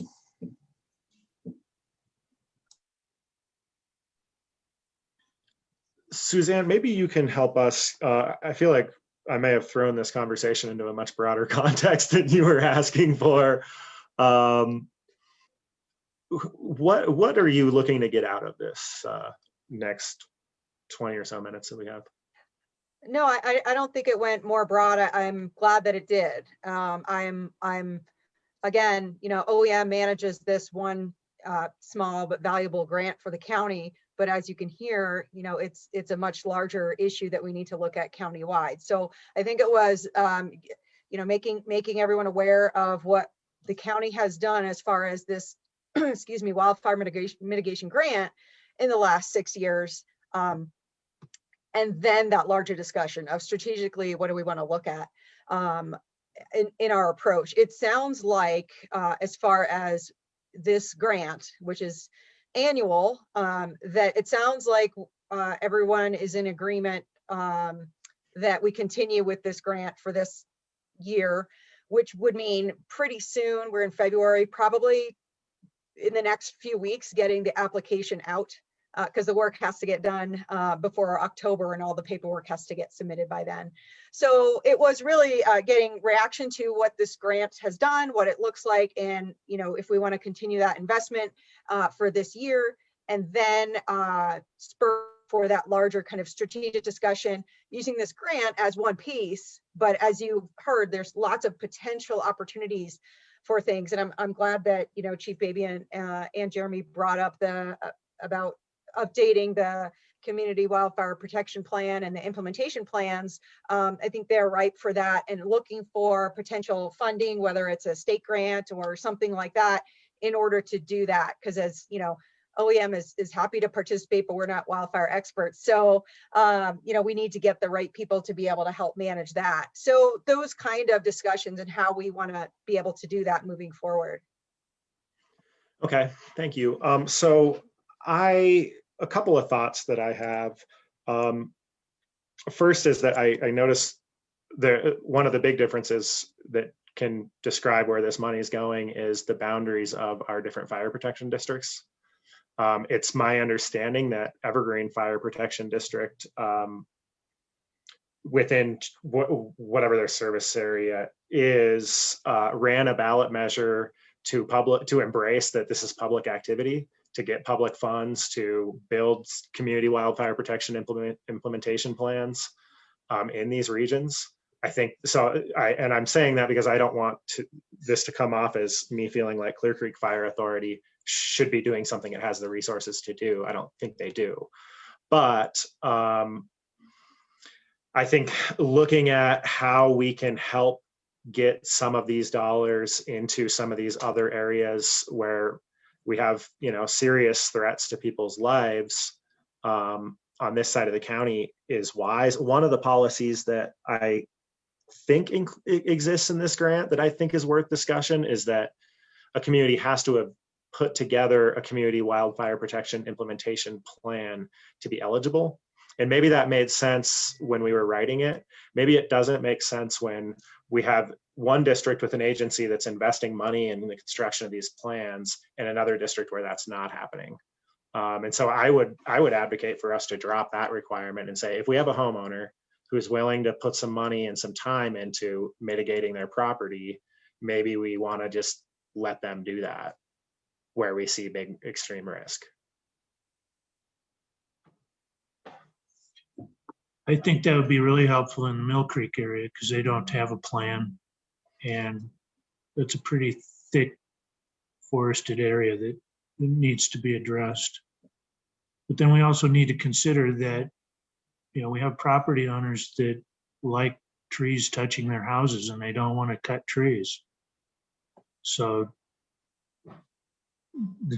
there again, another discussion to encourage some activity, but I think opening that up to people without a plan is a good idea. I think the other idea, well, to your point about the trees touching the house, at least in this part of the county, insurance companies are getting pretty draconian about that. And, I've gone through three entire waves of mitigation at my property at all states' request. And so I think that's probably a problem that over time is going to work towards solving itself. But the other thought I had is knowing nothing about what kind of resources or technical chops are needed to produce one of those plans, I think it would make sense for us to potentially invest in that as well, because I think it would be even better for a community to have a plan and then have mitigation than to have, kind of informal mitigation done on a house by house basis, although that would be better than nothing. I've just a little history on the CWPIPs. Part of the reason that when we originally started this grant was that when we looked at the big picture, part of the problem was is if you have a house sitting here and they've done all this marvelous mitigation, but you've got 3 or 4 houses around it that has done no mitigation, is it cost effective for that one house to have done the mitigation, and yet they're going to be exposed because none of their neighbors, and that's why it was more of a group effort. Now, I do see here that Mill Creek does have a home and landowners association, and if we could bring them in as a group and ask if they're interested in participating, and so that we have a little more cohesiveness than just having individuals, as Suzanne stated, having individuals apply. Is that really going to be a cost benefit in the long run? If we just have, one here and maybe one over here, and then we don't have any actual work going in the areas. And one of the other things that it also identified is the right of way. I think Jeremy brought that up, in some of these roadways. I know that the county's gone in and done some right of way mitigation work. And that's allowed the community to see the type of work. People are afraid because they think it's a clear cut, and to have a good firm understanding of what mitigation actually looks like. And sometimes seeing that right of way work being done and seeing that it's not just cutting down every tree in their path, but this is an example of what mitigation work looks like. But that's where the original thought came from of having the CWPIPs, was to create a more cohesive community action to the mitigation work.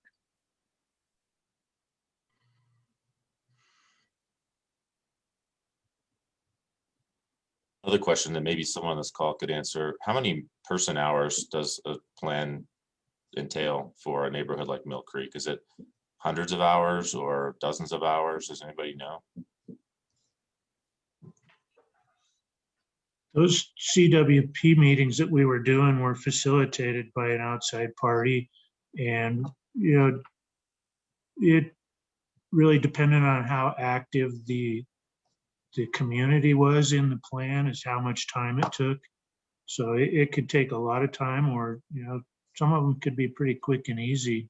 Because a lot of that stuff you just is redundant information that you just put into the plan. So time and money, it's going to depend on the area. I suspect in the future there may be even other dollars available, and possibly having that plan in place is going to be a requirement for accessing them. I would suspect.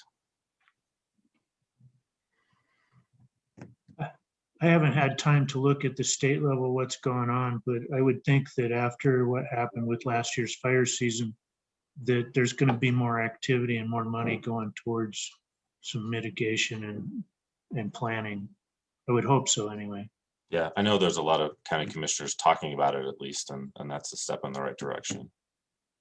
Yeah, I think there's a proposed bill that would put a small fee on homeowners insurance plans to create a hazard mitigation fund that would be pretty substantial. So I embrace the concept that we should have collaborative plans. However, I don't want to continue to witness a dynamic where we see general fund dollars going to one region based on the way we've constructed the grant when we have the ability to choose to construct it differently. And so, Jane, Suzanne, I don't know if there's something we can come up with that helps achieve the goal of having people collaborate and having us see pockets of mitigation rather than sort of scattershot mitigation. But I would not want to continue to ask people who live in these high risk areas to rely on the participation of their neighbors in some long plan before they can get some work done on their property.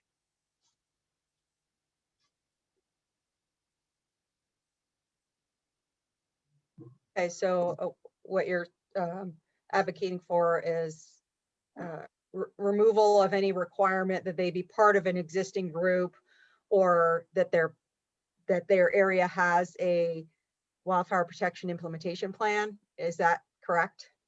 Yeah, and I mean, if there's something we can replace it with that helps us achieve the goal of having pockets that are well mitigated.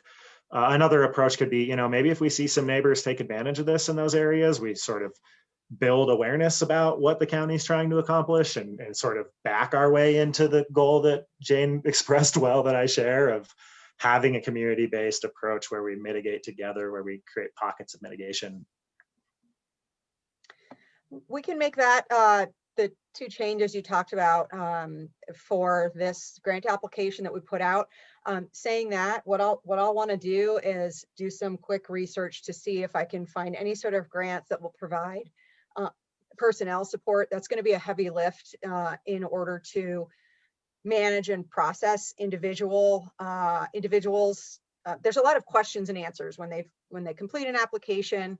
The application currently asks for before and after photos, actual photos of the work being done, or the work that has been done, receipts, paid receipts and things like that. So there's a lot of paperwork management. And so that piece takes quite a bit of effort to do.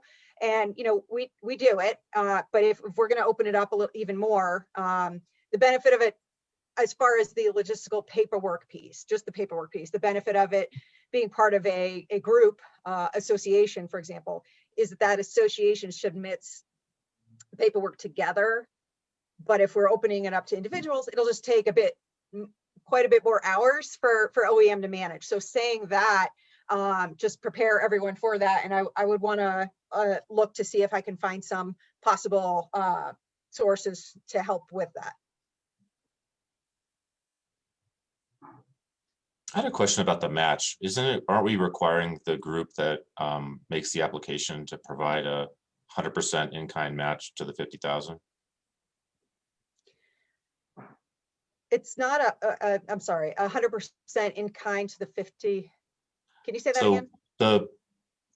And I could be incorrect, but I thought that when someone makes an application, they have to provide a match to the grant money that they're provided, and they often do it in some sort of in-kind, like actual human labor on the community's perspective. How does that work, and how has that worked, and how could it work, if we open up this to a more flexible model? Yeah, that's a good point. There is that option for groups to provide in-kind donation, in-kind contributions to offset how much they put in. Jane, definitely correct me if I'm wrong. That has happened, but not to a great extent.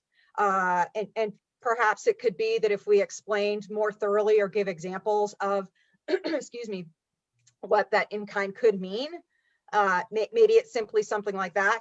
But a lot of it is, the folks, they hire, they don't do the work themselves. They hire contractors to come in and cut and remove things and do that. So doing that, it's a little tough for them to provide in kind. Some have via equipment that they have.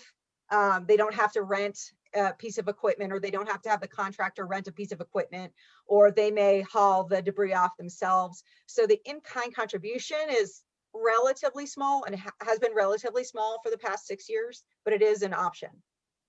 So I'm sorry, let me step back a little bit more. Okay. Are we requiring the neighborhoods to actually come up with some sort of a match to the grant money that they access from the county? I thought we were. It's a match in that they spend the money and then we reimburse 50%. So it's okay. So they don't have not to a match in that sense. Okay. It's the other way around. So it's not a match. It's just basically a reimbursement. Reimbursement. All right. I mean, you could interpret a 50% reimbursement as a grant that requires a 50% match. Oh, that's what we reimburse is 50%. Okay. All right. Yeah, I guess you could look at it both ways. Yeah. Thanks. So I am not trying to impose something on you that can't work from a, getting them processed perspective. If there's something that we can come up with that, manages to hit these two goals, I'm all ears. I would be very grateful for us to put some thought into whether that can work or not. What I don't want this to be is, one county commissioner had 20 minutes to talk about this and said, I demand this happen, and you guys just go get it done and have, hundreds more hours on your workload. So maybe what I could ask is for you guys just to bring some ideas back or something that could help us get a little closer to where we're trying to be without creating a workload management nightmare for you all. Well, I think there's other options as well. As it's been, as far as using technology to offer and receive applications. I mean, they're done in an electronic format, but often, the groups are either more comfortable, or it's easier for them to do it in a way that is a little bit less efficient for our side, which we've been okay with because it takes a lot of time to manage it, but not an extraordinary amount of time. So yeah, I think there are things that we can look at to see if we can streamline this process, as well as I would want to talk with Rick, Jeremy, and Kelly about looking at the existing application, taking into account what you all are suggesting, and then bringing that back to you to talk through and review and see if that is what the county intends for the grant for, at least for this calendar year. So we can do that. Would you like to have that document come back into that discussion, come back into another session like this? Or how would you anticipate? Yeah, okay. I'm seeing George say yes. Right. Also, like maybe aside from this specific conversation, it seems it would be useful for us to have a goal of having all the neighborhoods have a community wildfire implementation plan in place. And maybe this grant program works into that solution, and maybe it doesn't. But I think that's something that I would like to keep an eye on and push toward. Yeah, thanks, Sean. And something that I intend to bring forward to another conversation, which is the need for some more revenues in the Clear Creek Fire Authority.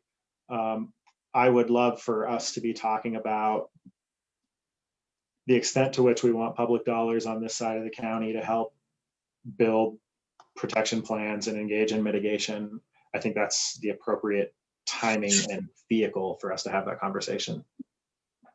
Maybe we end up, if we were only talking about 1 mill, maybe we end up talking about 2 mills so that we can also start to make real progress on our wildfire hazard mitigation. And the 1 and 2 mills is all just me. Those aren't actual numbers. Okay, then I will work with Beth to get us scheduled for our next session, and work with Chief Baby and Rick and Jeremy, and of course Jane, and any other folks that we need to, as far as revising our current wildfire mitigation grant application for this year to reflect what the county desires in that grant, and then also to schedule our kind of next larger work session about our kind of strategic vision for wildfire mitigation in the county.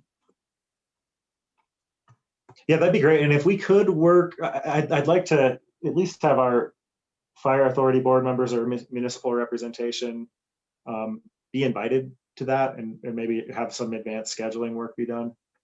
I know this is a community conversation. I don't think it's entirely on the shoulders of, you know, the Board of County Commissioners. Okay. All right, thank you.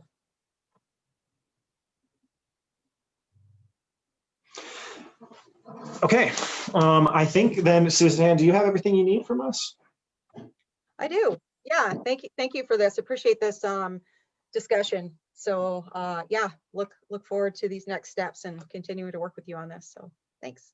Thank you for bringing it up. I greatly appreciate the opportunity to talk about this.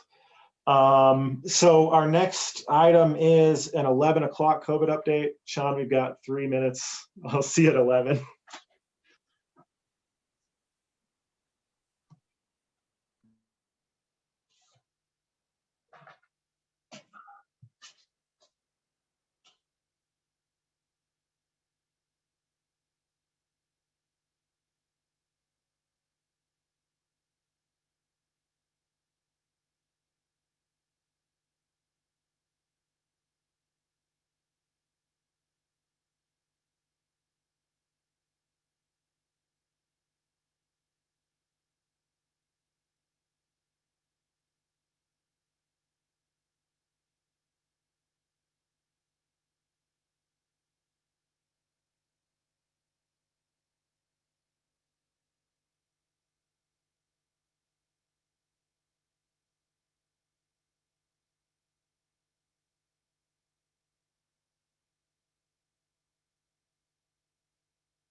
Probably did.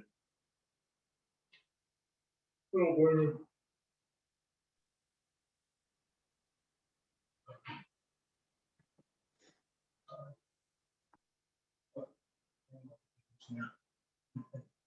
I don't care. Yeah. More meetings is good. I plan on that. Yeah.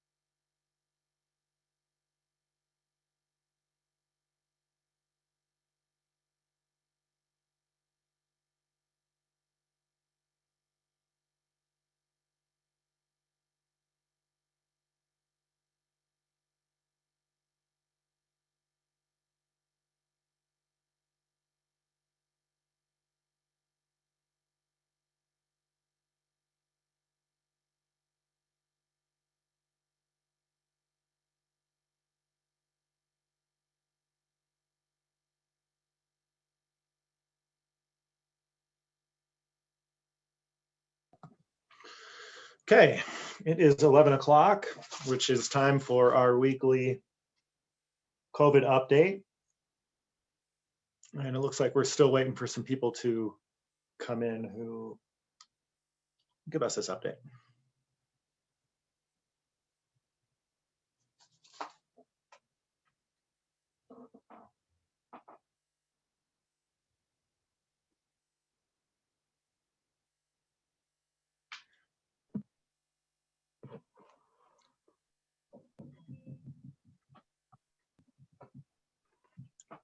Hello, Dr. Ryan. Hello, Commissioner Marlin. How are you? Hey, that's no fair.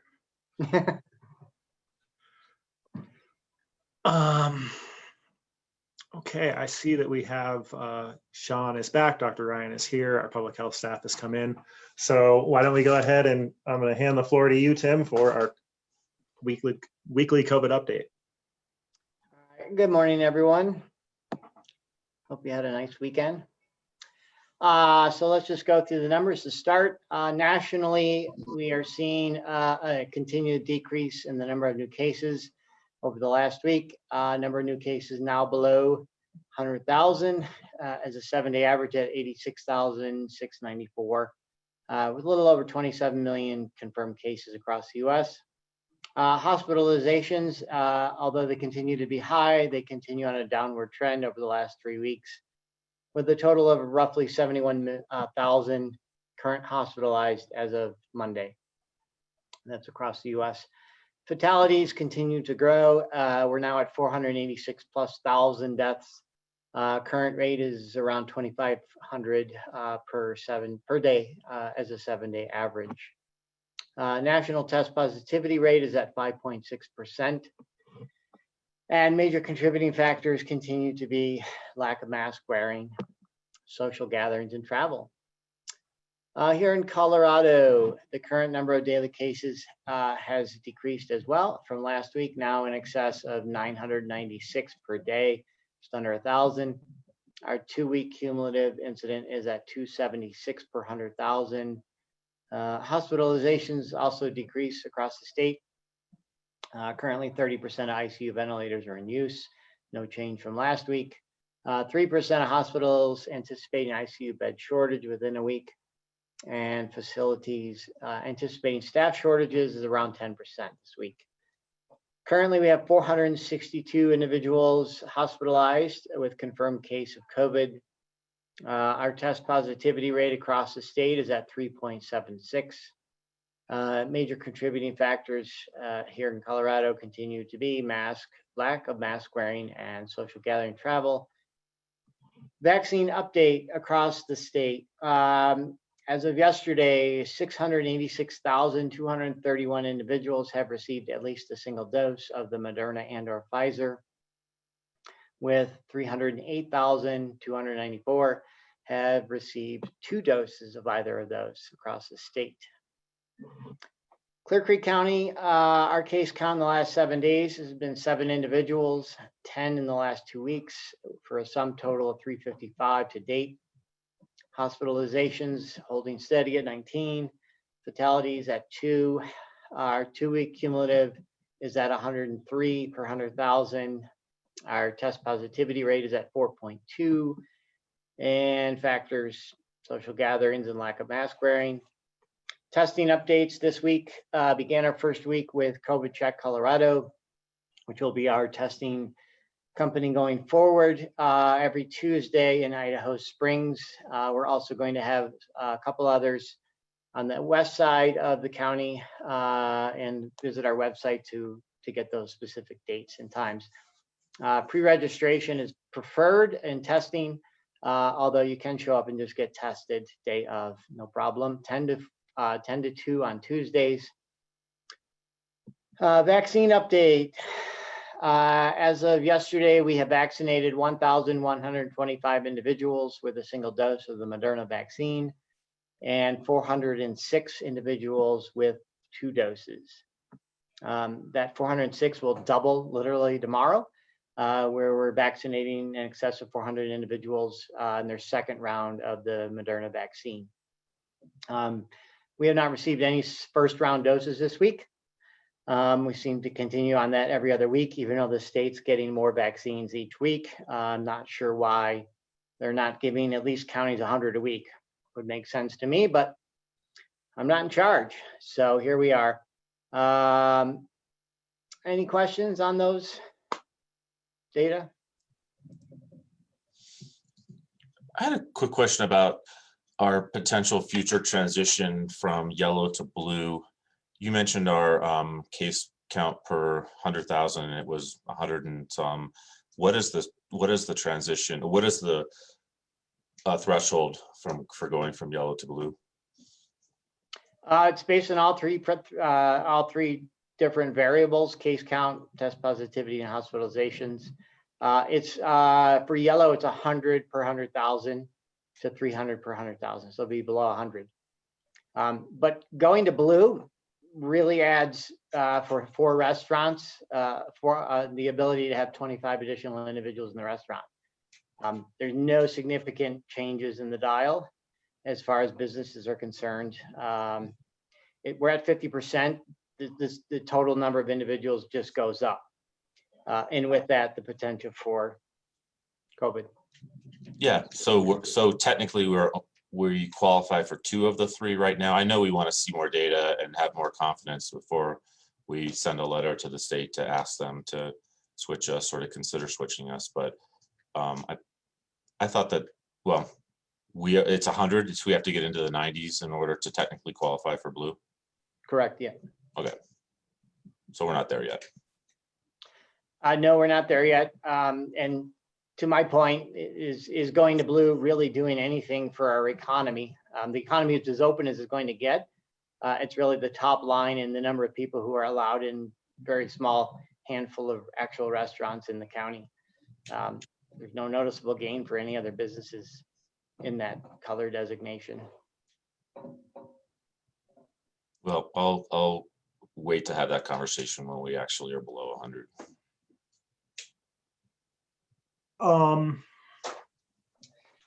Tim, I've been watching the average positivity numbers, and for the second or maybe even third week in a row, we've seen that metric climb as we've tested more, which is not how that stat is supposed to work. I think that in a lot of ways validates your caution around that number, and how it doesn't mean much when you don't have adequate. There's a level of testing below which that number doesn't really mean much. So I just wanted to sort of state that, ask for your thoughts on that, and ask you, obviously we would need to pick up 20 or 25 tests this week to jump back into orange. But do you see, like, are we just clearly on a decline where we're heading to blue? Is it uncertain in your mind whether we might be climbing to orange? No, I don't think either are true at this point. I'm again, based on what the data is showing us. So last week we had we almost doubled the number of cases, or I'm sorry, the number of individuals tested from the prior week, which is great. I think as long as we maintain that sort of around 40 number of individuals tested at our community site, and granted others are getting tested on their own elsewhere, I think it gives us a reasonable look and window into what's actually going on in the community. To your point, for 2.5 weeks, and I said this over the 2.5 weeks, that the information we were getting wasn't really valid. When you have no tests at all, your test positivity rate doesn't mean much. So as we now approach that sort of 40 to 60, which is typically what we were doing in the weeks before testing ended, I think will give us a good indication, and we'll see it will level out. I don't think we're on our way up to orange per se, but you never know. Our numbers are very sensitive because we are one of the smaller counties, that a number of cases, even a handful additional cases 1 week to the next, can put us up in that zone. So it's a little sensitive in general, and that's why the more information that we have, the less sensitivity is a play in the actual numbers we're seeing. Can you remind me about, I think there's a strange dynamic with the testing that happens outside of our county. Isn't it true that if I, for example, get tested by my physician down in Golden and I'm negative, that negative doesn't make its way into our statistics, but if I'm positive, the positive does make its way into our statistics? That's correct. So if you get tested somewhere else and you are a positive, obviously it will be attributed to your home of record. Whereas the negative test wouldn't necessarily make its way to that designation. Yeah, so it's it's the best statistic we have, but it's imperfect for many reasons. Maybe a slightly different question, Sean. I think that all of the tests taken in the state of Colorado contribute to the denominator in our average positivity. And that's because the state calculates that. Am I wrong on that, Tim?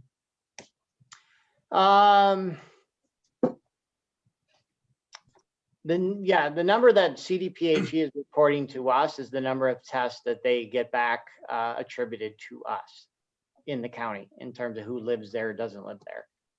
So even though we do tests in our county for other people, those tests are not attributed to us, whereas the opposite is true if you get tests elsewhere.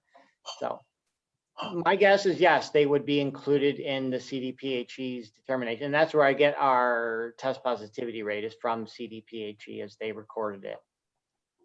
I heard the opposite. And I guess specifically, again, back to my own case, I don't think my physician logs into Cedars and puts in my negative result, right? I think it's as if it never happened. Correct. They would not enter in the Cedars. Cedars is a positive, is for cases. So it's not in the denominator.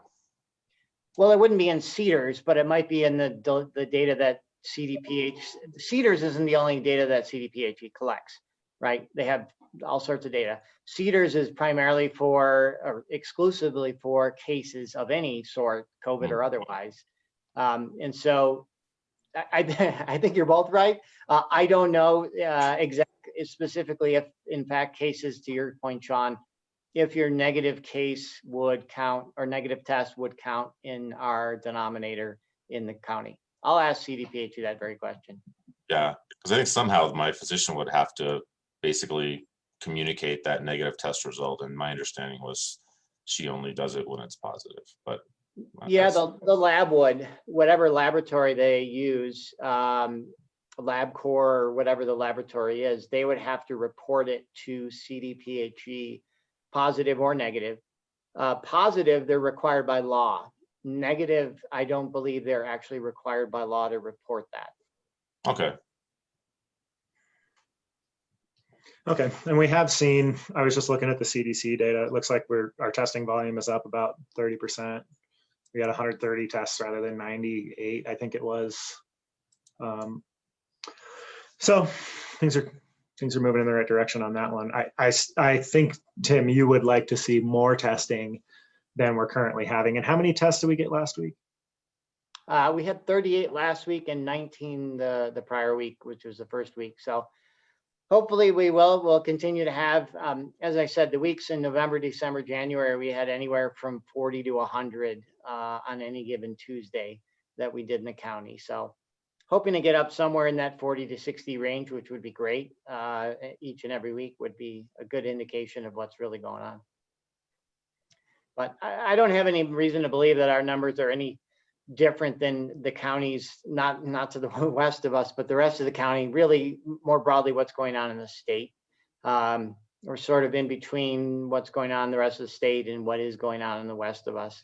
You know, we have 3 counties around us who have significant increases from what we have. So.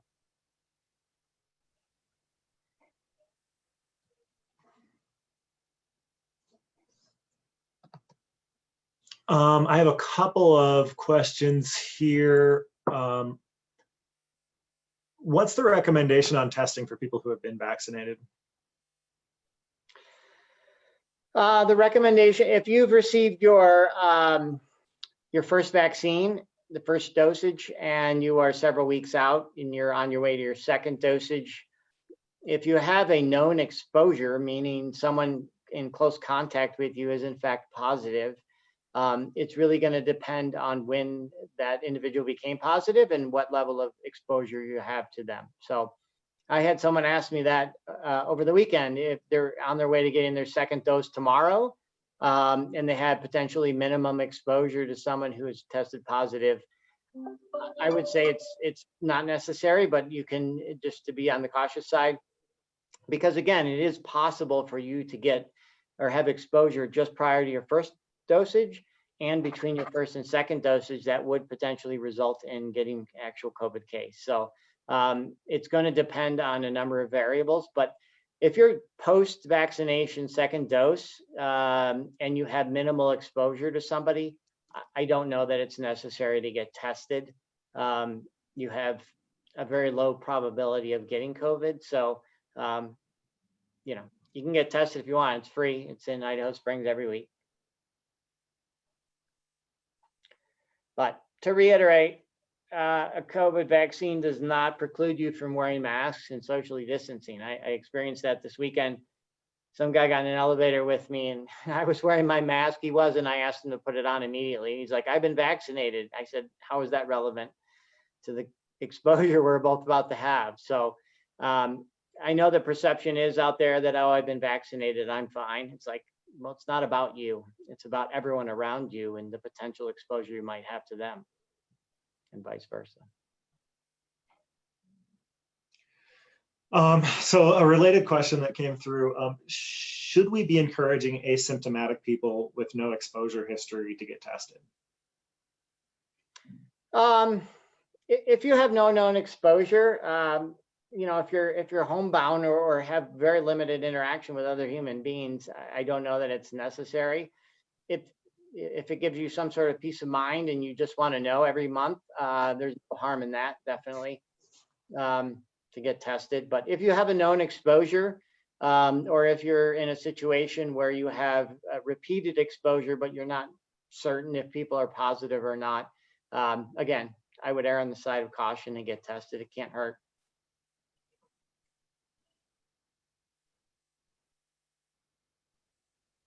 Maybe I'll just jump on a soapbox for a second. I had a personal experience where I had a very low level of exposure with a friend.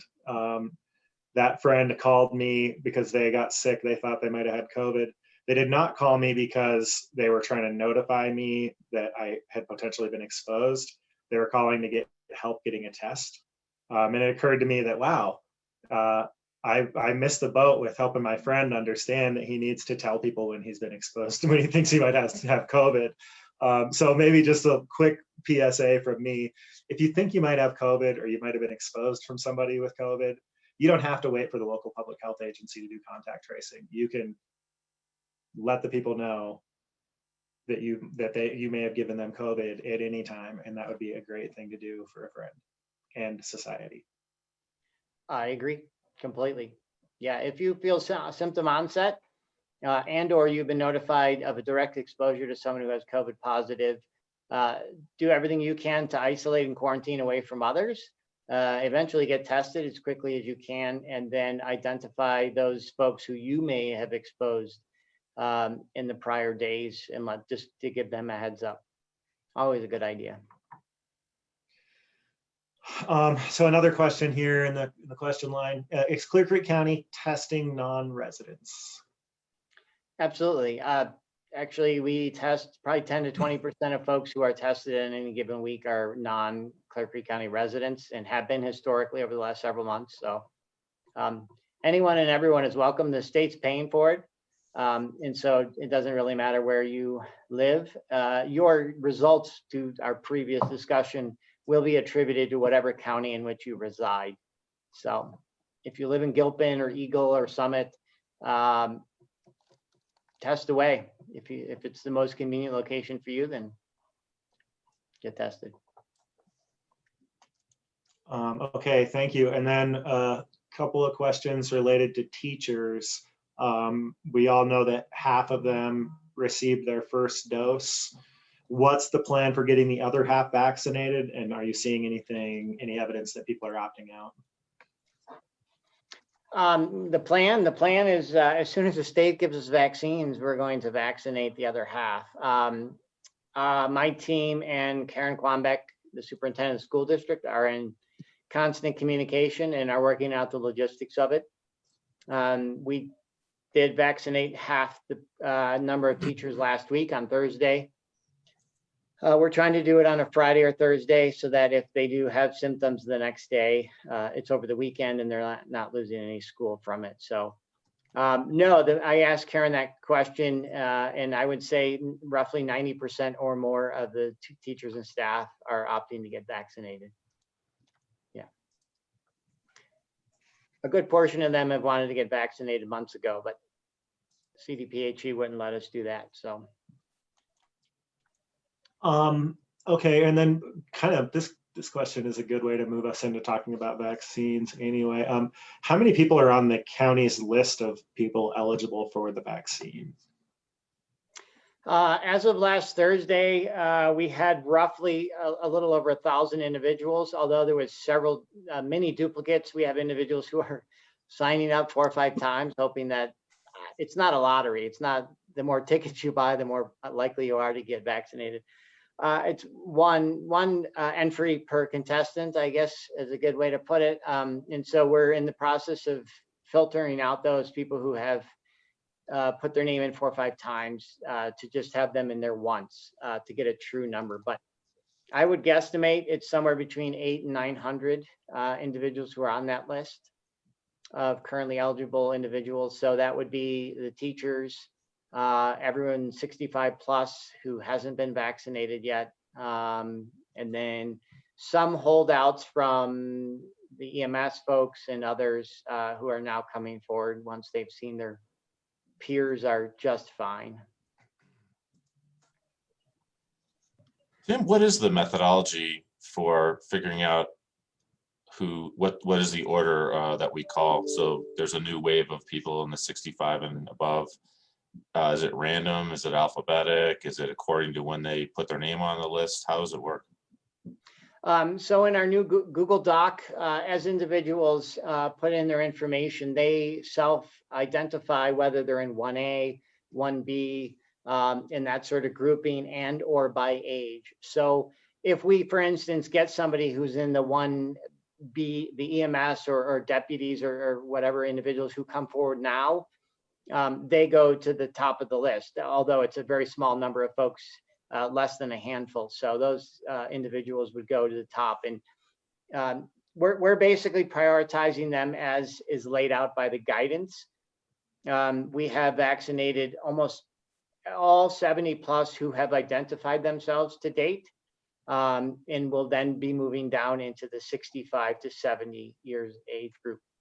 Although we have vaccinated some individuals already in that group last week. We vaccinated 30 plus individuals. So we're trying to work our way. Supply, it's the biggest headache. We continue to ask time and time again. We have absolutely no transparency from the state in terms of allocation. They say they're using an algorithm, and we've asked. I would love to see the algorithm and pick it apart, because to be honest, I don't think they are. I think they make that decision with a small group of people. And it just doesn't make sense to me why they're not giving counties like us, as an example, at least 100 a week consistently, instead of sometimes we get 100 a week, sometimes we don't get 100 in that week. And it makes it very difficult to plan, and it makes it very difficult and frustrating for people who have been now on the list for 3-4 weeks with no discernible progress. So I'm going to continue to ask and fight for more vaccines, and I'm reaching out again to our neighbors who may have excess. I think they're handing out vaccines alphabetically, starting with E. The letter E is the letter of the day, and counties that start with the letter E seem to be at the top of the list. So I don't know, maybe we should change our name. So I will continue to fight. Yeah, and I don't think you really fully answered what I was trying to get at. And so within this, I understand the different groups, right? But so within the 65s, how do we decide who to call? Is it based on when they got their name on the list? Are we doing the 69s, then the 68s, then the 67s? Is it alphabetical? Is it random? So here, the reality is this: we're only allowed to ask for certain information, and that is limited to your name and your email address at this point. So we don't even know if you're 69 or 65 and a half. Okay. We have no way to discern that. We're not allowed to ask that question. It's an honor system. It's an honor system. We are relying on individuals' self-identified state in terms of on our form. And then what we're doing, Sean, and this is going to be changing once we get past the 65 plus. What we're doing now is, if we know we're getting 100 vaccines, for instance, we'll take the next 125 individuals on the list, send them all an email saying you have 24 hours to schedule your appointment. And then if they don't respond to that, well, basically the first 100 who respond out of the 125 fill those 100 spots that we have in any given week that we receive vaccines.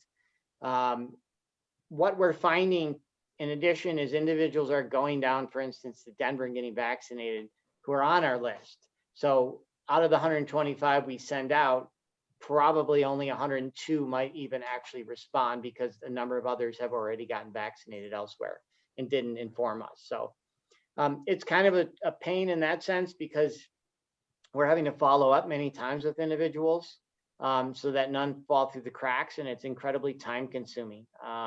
You know, we not only email them twice, but then leave a phone message saying, if you've been vaccinated, please let us know. We will remove you from our list. And we get no call back. I think we got called back twice out of 25 calls that were made. So it's proving to be quite time consuming. And moving forward, what we're going to do after the 65 plus is when we get into the broader general population, in any given week, if we receive 200 vaccines, we're going to send email similarly out to 350 people saying the first 200 who sign up get vaccinated. And then moving forward, that's really the only practical way as we receive vaccines to do it. Yeah, and I know there was a meeting, the state holds vaccine update meetings for commissioners.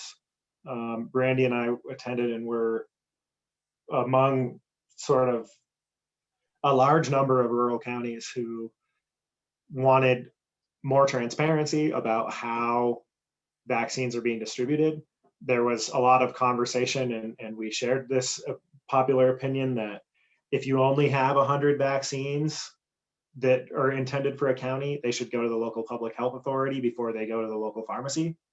I know I heard from one of our constituents who can't get the vaccine at Safeway because they're insured through Kaiser. That's just one example of why it's better for those to come to us. And then the other thing, we would like to at least be able to ask and make people lie about their age and residency. I'm an optimist about people, so I think like less than 1% of people would actually make that lie. I don't think we need to ask for IDs, but we could at least make people lie if they're going to cut the line. Yeah, from our experience thus far, we find that most people are, when I say most, I'm 98+% of folks are honest and forthright. We have had one individual who is not even legally eligible, old enough to get the vaccine, wanting the vaccine. So we had to card him literally and say, you're not even old enough to federally get this, let alone cut in line. So those instances are few and far between, and we are relying heavily on, Clerk County residents are Clerk County residents. They're open and honest, forthright, very happy and grateful that they're even getting one. So we're finding them to be very easy to work with in terms of, be patient. We're trying to get it through as quick as we can. I can't turn water into wine, unfortunately, not among my powers. So we're at the mercy of the state, and I will continue to fight, as I said, to get as many vaccines as I can, either from the state directly or some of our neighbors who may find themselves in surplus. But that's a great segue into the last question of the session because we're at 11:30. Maybe there's somebody in our community who can turn that water into wine. What is there anything that community members can do to advocate with the state for more consistent vaccine supplies, et cetera? Call the governor's office and ask for transparency. The windows are painted black down there, so it's very difficult to see into what rationale they're using. Part of the challenge too is they're giving large numbers of vaccines to the hospitals, UC Health and others, which goes into a black hole. I have no doubt that UC Health is administering those vaccines, but the state really has no window into whom and where those vaccines are being distributed and administered into individuals. So we've asked for transparency, and when the person in the state who's supposed to be in charge of vaccine distribution says time and again, I don't know the answer to that, when you're asking basic vaccine questions in terms of distribution, it raises a huge red flag, and has for a long time, that CDP, that CALFO and the others in my director's group have been raising for several weeks now and asking for transparency and have gotten none. Although I did miss a call at 11:15 with CDPHE.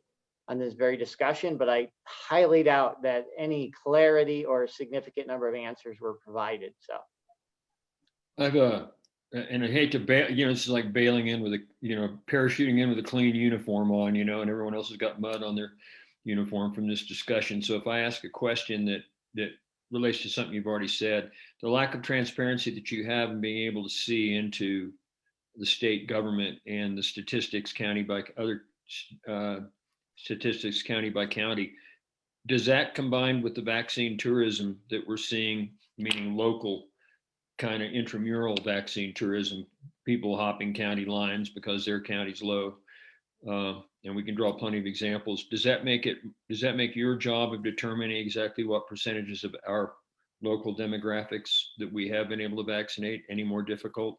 Does that tie your hands? A little bit. I mean, and Clear Creek County is just as guilty as any other county, I'll be honest with you. So we have, as I stated earlier, a number of residents who've gone down to Denver to get vaccinated in one of those mass vaccination clinics. And so we do have folks from our county going elsewhere. It's just a matter of tracking them down and knowing, in fact, that they've been vaccinated. And our list, we're trying to purge those individuals who have gotten vaccinated but not let us know. And that's been, to be quite honest, quite time consuming because people aren't letting us know. They're not returning our emails or phone calls to alert us of that. We're trying to avoid the angry individual who slipped through the cracks, right? We're trying to eliminate that or minimize that potential. So I would ask everyone, once you get vaccinated, if you weren't vaccinated from us, please let us know if your name is on the list so we can take you off and move on to somebody else, because we do have a growing number of people who are doing that sort of thing. So, and that's what I meant, just both directions. If there was a way to know, it would make your job a lot easier. And we haven't, CDPHE claims to know what percentage of any county's population have been vaccinated, age group or otherwise, and they have not shared that information at all with us. So. Like everything. So my point. That's what I want. Okay, thanks. Okay. Thank you for that. I don't see any other questions coming up in the chat line here. I have not been monitoring Facebook as well as I should. I don't know if anybody else has seen any questions from Facebook. I don't see anything new. Okay, so I think that ends our COVID update. Thank you for your time. Next on the agenda, we have a work session regarding Planning Department 2021 Work Plan Program with Fred Rollenhagen. It looks like Fred, oh, he's coming over right now.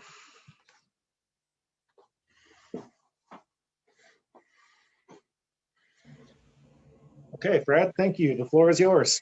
Hi, thank you, George. Hope everybody's doing well.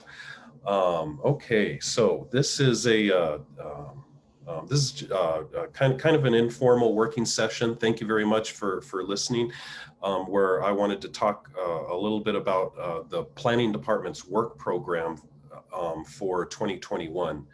I don't think I've brought a working session like this to the county commissioners in this way before. In the last few years, we've talked about maybe particular topics or particular regulations revisions where I bring it to you and you give me your thoughts. When in terms of an annual work plan, last several years, I've usually worked through Keith, through the county manager in providing a work plan. So at least Keith knows what the planning department is going to be working on. In this case, I think I provided you, or you should have a memo with a list of potential special projects in your packet. But in this for this year, we have quite a few potential projects that we could be working on, and clearly, well, we definitely would not be able to or will not be able to work on all of these projects this year. And so in order for us to move forward and make efficient use of our time, I wanted to open up the discussion for you, with you, the commissioners, to see if you have any thoughts about priorities and where you might want to see us prioritize our time with these special projects. Let's see, and what I can do is share my screen, or I'll do my best to share my screen and pop them up if that would help. Let's see. Nope. Desktop one.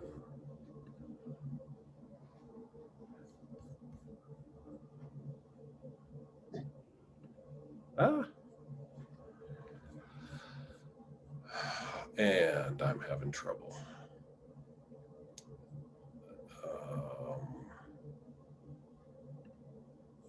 We're all well accustomed to having people take time to figure out screen sharing, etc. No pressure. Oh my gosh. I need to, let's.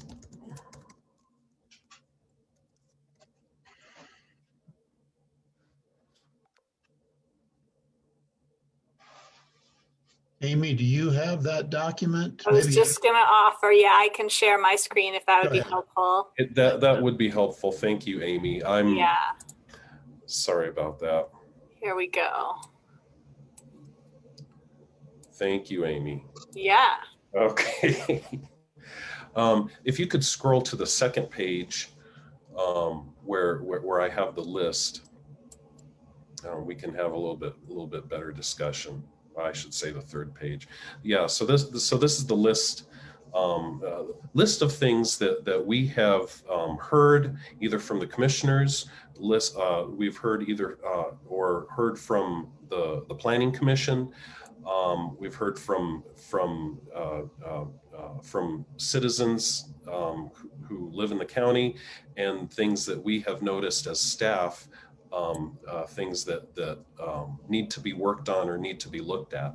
And I divided them up, or I tried to divide them up into three different categories. One is kind of a research category, which is actually a new category. And I'll go into that. Second is what I would call, I guess, a programmatic revisions or an efficiencies category, particular projects that would increase efficiencies in the department. And then the other one is what I would call policy revisions that involve more substantive type revisions to the regulations or to policy that would have more of a substantive effect on what we do. And at the end, there's always what we call miscellaneous revisions, which we try to do on an annual basis, and that's to basically do cleanup, clean out the trash, clean up any things that we found, any redundancies that we found in our regulations that need cleaning up. And so we'll try to do that. Like I said, we do it on an annual basis. You heard some miscellaneous revisions last year, and we'll do the same this year. Those are so for example, the miscellaneous revisions include probably we'll be revising or taking a look at our definition of road maintenance area, definition of family, which I think you remembered us talking about last year, and a couple other miscellaneous revisions that we would observe over the year. My only comment on that section, Fred, and Sean, Randy, I welcome your comments too. Short-term rental regs revisions. I'm interested. I think I recall this board asking for, but we can just ask again or clarify the ask. I really want to reform our short-term rental regulations. I would like to explore whether we're talking about a cap or something else. I think that we need to have a policy conversation about how we can prevent short-term rental activity from reducing the supply of housing intended for long-term residency. Yeah, I think when I saw revisions, I kind of thought maybe it meant that too, but you're right. This looks like, as it's written here, it says, reduce redundancies and stuff like that in order to simplify it. Whereas I really think we talked before about looking at the data and also thinking about what things we can do to react to that data and plan more proactively how for the STR impacts on the community. Okay. I'm certainly Time for open that to review, I changing them. I'm thinking about exactly what Randy said. I believe we put these regulations in place 5 or so, no, not that long, 3 years ago, maybe 2 years ago. And we have not, to my knowledge, analyzed what we've got out there in terms of what our current regulations are accomplishing or not accomplishing before we decide to change them. Yeah, Go ahead. well, no, I think it's your turn, George. I know we had a work session on the topic and we talked through some different concepts. And I think where it was left was that it was going to come back in front of us. That's right. But we never actually, I don't remember, there was no substantive analysis of the data that we had. We talked about, it was a very wide ranging conversation that wasn't necessarily focused on what was happening in our community. Right. And we talked about, we considered everything from caps to residency requirements within the unit itself to all kinds of things. And we chose not to take those approaches in the interest of having more data so that they could be informed approaches when they happened. So we actually took a pretty light hand as we approach this. And I think it's time to review all of that. And yeah. So. Sounds good. Thank you. Thank you very much. So yes, short-term rental regs, we had a working session and we discussed all of those things. And the next step was for staff to do some more in-depth analysis and then take that to the Planning Commission and then let the Planning Commission provide some guidance or a recommendation to the board. If you want me to take that information back to you, to the board, before I go to the Planning Commission, I can certainly do that. But yes, short-term rental regs, yes, we have a number of things that we would like to consider that would increase efficiencies. But yes, you're right. There's some substantive policy discussion that we also want to discuss on that too. So some of the other things that we've identified, some of the other places that we've identified that we could increase efficiencies are in our special event permit regs revisions. I don't expect that would take too much time, but I don't know if we can get that done before our special events start rolling in this year. In fact, actually in January, we've received quite a few special event permit applications already. So that's one thing that we would like to look at and make some efficiency revisions on. The other one that I had, actually Ken Van Dyne, our previous planner, was working on this, setbacks and building envelope analysis. Is he was looking at, did a pretty good analysis of our setbacks after noticing that we had quite a few variance requests coming in that were being approved on a regular basis. And we thought, well, let's see, are our building setbacks performing their intended function, or are they just being a hindrance to development? So he did quite a bit. He did a pretty big analysis, and I think if we move forward with that and looking at that, we could potentially make some changes that would reduce the number of variances that are being applied for, and hopefully increase efficiencies for developers and for property owners who are developing on their property, as well as reduce the amount of workload that the planners are having regarding that. Those are kind of the three of the big things that we've identified.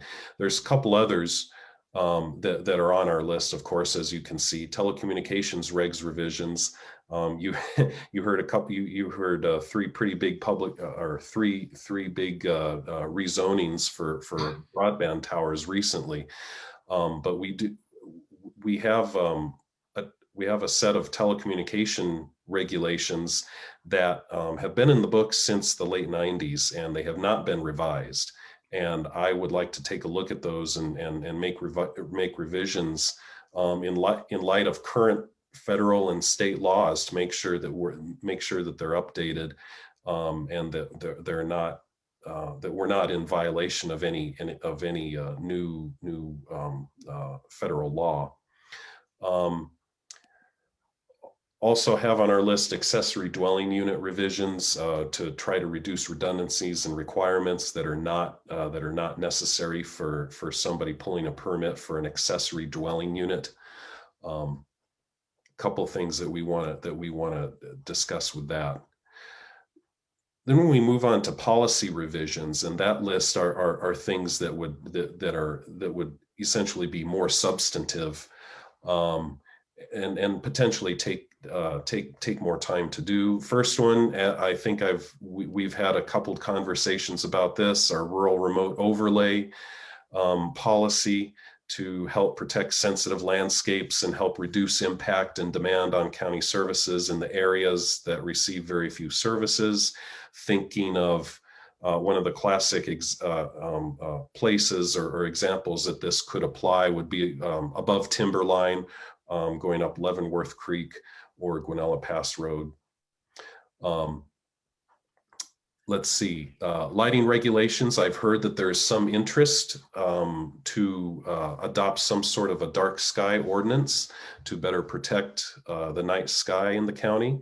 We do not have a dark sky ordinance right now. We do have lighting regulations, but they're very, very simple. I think they're somewhat effective, but they're not specific to what's the dark sky ordinance that is out there on the internet. We just require that lighting be downcast to make and to assure that lighting isn't focused up in the air, things like that.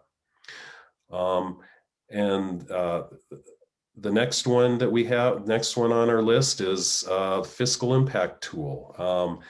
To better understand fiscal impacts of certain development and proposals. Our master plan, the 2017 community master plan, when it was adopted in 2017, also included a fiscal impact tool. And I'm not sure if that's known by the commissioners. Some people are surprised when they hear that, but part of the work that we had our consultant do when they revised our master plan was to develop a fiscal impact tool. And we have that, and I'm happy to share that. But what we want to do in terms of this is the question that we want to ask ourselves is, what do we do with it? How do we apply it? When do we want to apply it? What does that mean towards changing regulations? Do we want to change regulations to require a fiscal impact analysis for certain development? Things like that. So that is that's another thing that's on our list of special projects. The other two, or well, I guess there's three others, film permitting program. We've been batting this around for several years. John Bryan actually brought this up, and Lindsay at Clear Creek Economic Development Corporation thought that having a film permitting program would be helpful to better manage filming in the county and also to encourage filming in the county. Lindsay is very familiar with this because in her previous job she helped put together a film permitting program. But this is one of those things where it's a whole new program. It's something that's probably worthwhile but needs just needs staff time to work on and to put together. So far, I don't think managing a program would take a whole lot of time, because we don't have a whole lot of films or people coming in requesting to film in the county. So we would probably just have a small handful of permits that we would need to manage per year. The other two are the other two are things that I've heard might be worthwhile in the past, but we haven't had a whole lot of discussion on them. One is potentially an I-70 corridor overlay that would help minimize visual impacts of development in the I-70 mountain corridor, and the valley, the mountain valley that it runs through. This is something that every now and then, if a new sign pops up in Downeyville or something, as an example, people ask, well, don't we have regulations that help help address visual impact of some of those things? So that, I don't know if I have any strong feelings about that. The reality is that a lot of property in the corridor is going up the hillsides is owned by Forest Service anyway, and so you're not going to see a whole lot of development occurring as you're going up the sides of the hills. And then the other thing, the last one that I have down that's been on our list for a long time, but there hasn't been a lot of need or a lot of momentum to look at it, is possibly reviving our C1 zoning district. We have a number of properties in the county that are zoned C1, commercial 1, but I'm not sure if you are familiar or not, but it's considered an obsolete zoning district. In other words, somebody cannot come in and rezone their property to C1 today. The county changed its zoning regulations back in the late 90s and replaced the C1 and C2 zoning districts with a list of more specific zoning districts like CTR, COR, CLM, CWM. The benefit that staff has seen from the C1 zoning district, in my opinion, actually, is it's a very flexible zoning district, and allows for a variety of uses that could better enable mixed use development, a mix of residential and commercial development. And we think that it's valuable enough that maybe we want to bring it back from the dead and allow people to rezone to C1 in places where it's appropriate. Obviously, any rezoning requests must be approved by the Board of County Commissioners. It's not, the property can't just be automatically rezoned. So, but we thought that it might be worthwhile to have that C1 zoning district available for properties that are appropriate. I think that kind of rounds out the list of special projects. As of right now, the things that staff wants to try to get done are those that are in bold. And so that includes short-term rental. We know that's on the forefront of everybody's mind, short-term rental regulations. We do want to try to make some efficiencies, revisions with our special event permit program.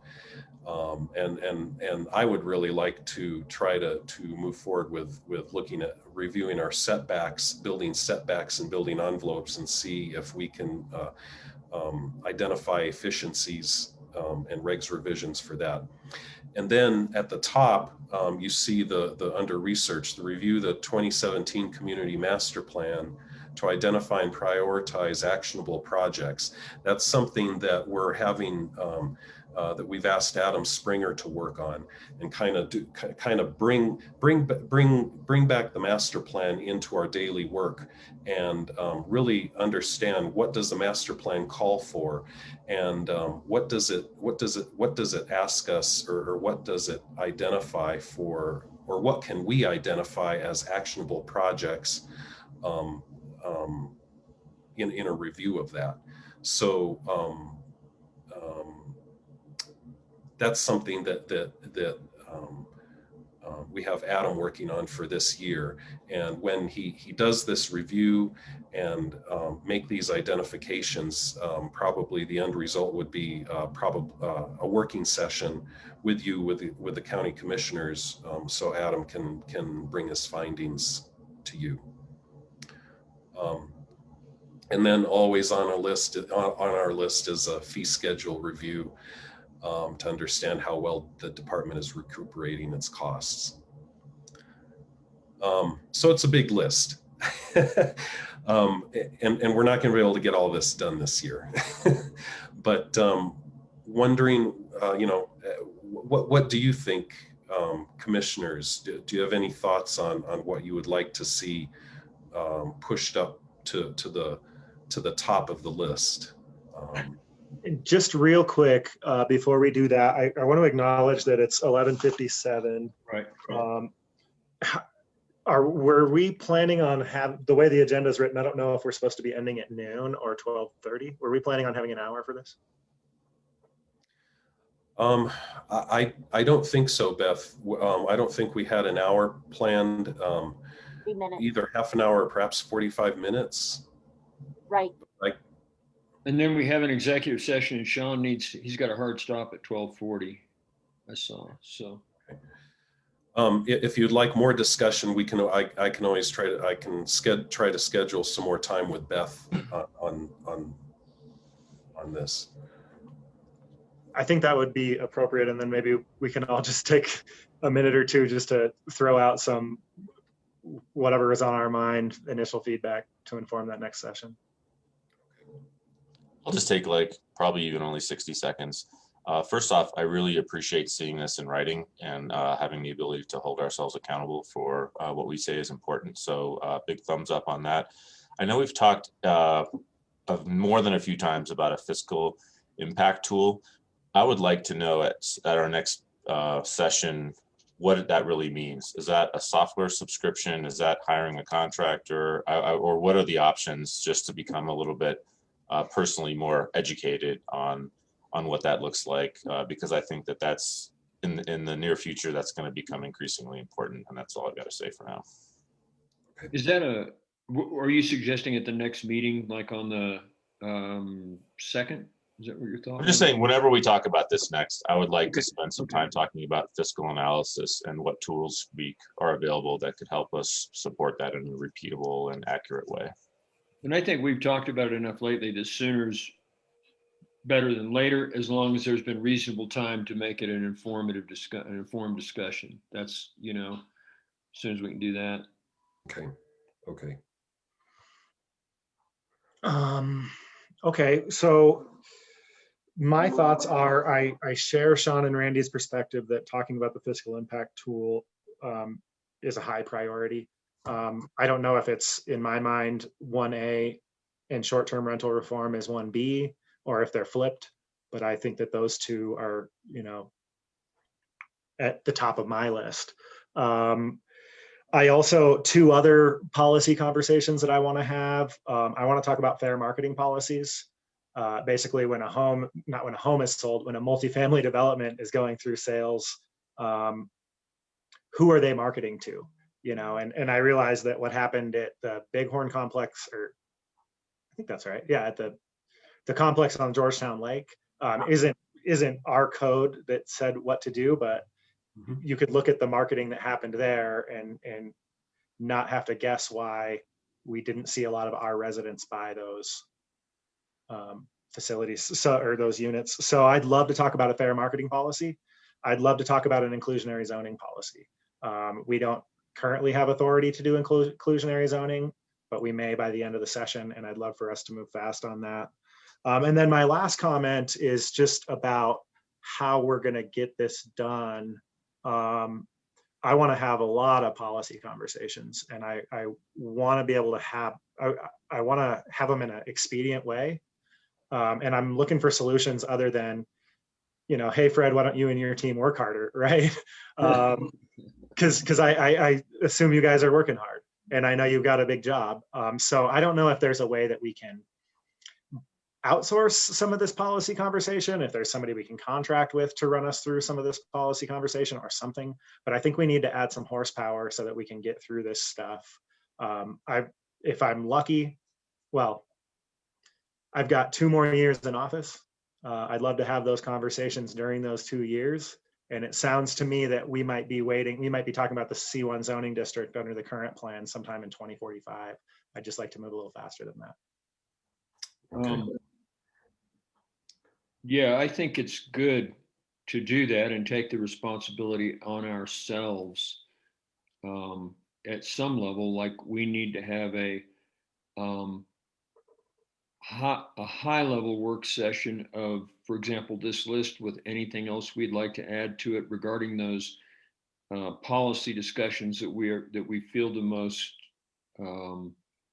we feel are our highest priorities, and then prioritize those. And then, because each one probably has a different solution about who you get to take care of it or how we take care of it, even whether in-house or out-of-house, because they're all different subject matters and they're subject matter experts. And in some cases, an example to me that I would say is the lighting regulations and dark sky ordinance, which are really 2 different things, but they're very closely related. And one is how much we pollute the sky so that when you look up, you can't see the stars, because if there's any dust in the sky at all, we have so much upward, lighting that it's, and lots of communities have that. And then the second one is lighting regulations that are kind of like horizontal light, visible luminaire and stuff like that, which almost all the counties have around us in their development codes, so that, we're not seeing the kinds of things like we saw over at the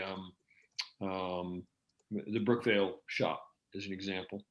And so, but I think we should, each of us, maybe look at this and put on our list those list of policy things we want, and schedule a work session or through some method prioritize those so that we move forward. Because we've talked about a bunch of these several times, I agree, especially fiscal reform and fiscal impact tool, and the lighting's come up several times, and inclusionary zoning has come up several times, and short-term rental revisions is something that's on our radar. And so setting a timeline and moving forward would be helpful. Okay, very good. And that's on us. This isn't one of those, why don't I know anything about the stuff I care about? This is about all of us saying, here's what I care about, and here's what I want to do, and let's make it happen. So. Okay. Thank you. That great guidance. I appreciate that. I got some good information that we can move forward on. Let's see. Yeah, Randy, that you raise a good point. And right now, Denver, for example, city and county of Denver is looking at dropping their RO zoning. And that may have actually been I think that the city council members in Denver sort of view themselves as active legislators and bring proposals to the board. That could be one way to get this done, right? Is for us to know that if there's a policy conversation we're trying to have, and staff doesn't have the time to work out the details for us, maybe we bring proposals to this board. Mm-hmm. Or at least, and it may not be in the form of, here's an ordinance I want to pass today, but here's an issue and here's the factors surrounding it. And I'd like to have a work session and inform that discussion. And I'd like to see an outcome that looks sort of like this, within this range, And maybe there's agreement, maybe there isn't, but at least then we have the conversation. Because it seems like we have a thing, kind of an iterative thing, you know, the record keeps going around skipping on a lot of these items.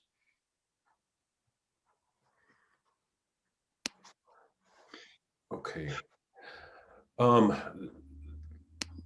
So what I can do, well, I guess from my end,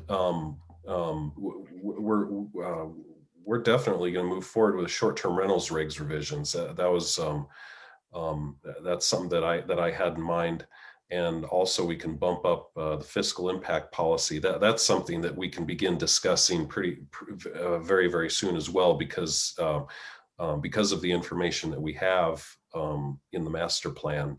On that fiscal impact, there's something we can show you something tangible about that. So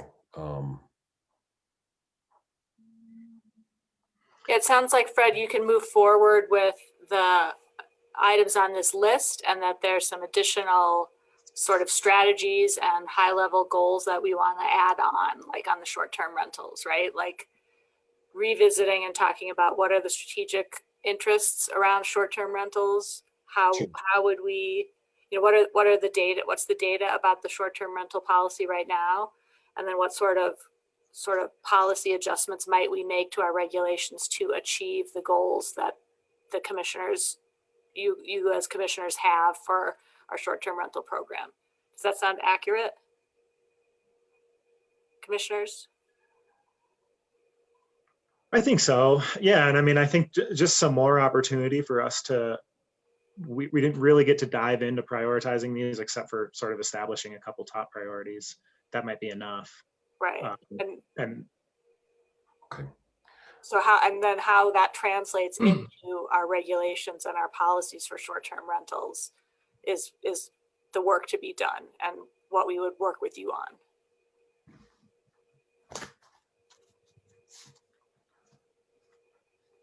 I think so. I mean, you know, we could choose to try to have this conversation more thoroughly, or we could choose that the outcome of this conversation is we're going to focus on short-term rentals and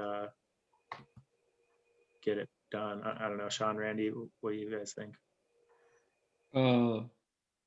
Well, I hear two things. I think there's short-term rentals, and let's get it. Let's get a review of the current, you know, the state of the short-term rentals in Clear Creek County, and open the conversation back up, because I don't know exactly where it goes, except I know there's some thoughts I've had in the past about necessity of more careful and protective regulations, but I don't want them to be abusive or unsubstantiable, unjustifiable. So I think we need to have a good discussion about that. We got to almost re-enter it. We haven't talked about it for a while, and look at the latest, most current data on the number of rentals that we have, and any other view of impacts that you can shed some light on for us. And I then think I agree that as part of that, I think it would be good to be informed on what's going on in our county at the town level, and maybe if there's even any information about where they're headed. And I definitely would like to include the fiscal impact as a tie for first place with short-term rentals. And then the other request I would make, probably to you, Amy, and it's a longer term thing.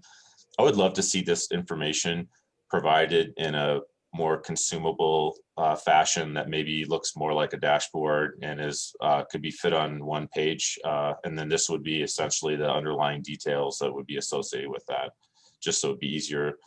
And I'd love to see that kind of across the board for all the different longer term and strategic initiatives we're doing across the whole county. Okay. Okay. I know we said 40X was going to take one division to apply their process to. Is this that division? Yes, we are piloting it. I've shared that is happening with the group. We have not started that process yet, and we envision that the projects on this list that are advanced with your all's buy-in, that those would be among the work that would be fodder for 4DX experimentation, as well as how day-to-day work, the ongoing daily work of issuing permits, reviewing cases, could also be enhanced through some of those metrics and systems of review. Okay. Okay, great. I think go ahead. I think I have what I need. Thank you very much for your input. And are you wanting to? Well, let me ask one more question. Are you wanting to continue this working session to talk about this a little bit more, or I just wanted to be sure that I personally feel like we could start focusing on the two areas we've identified without talking about the other stuff more, but that's my feeling.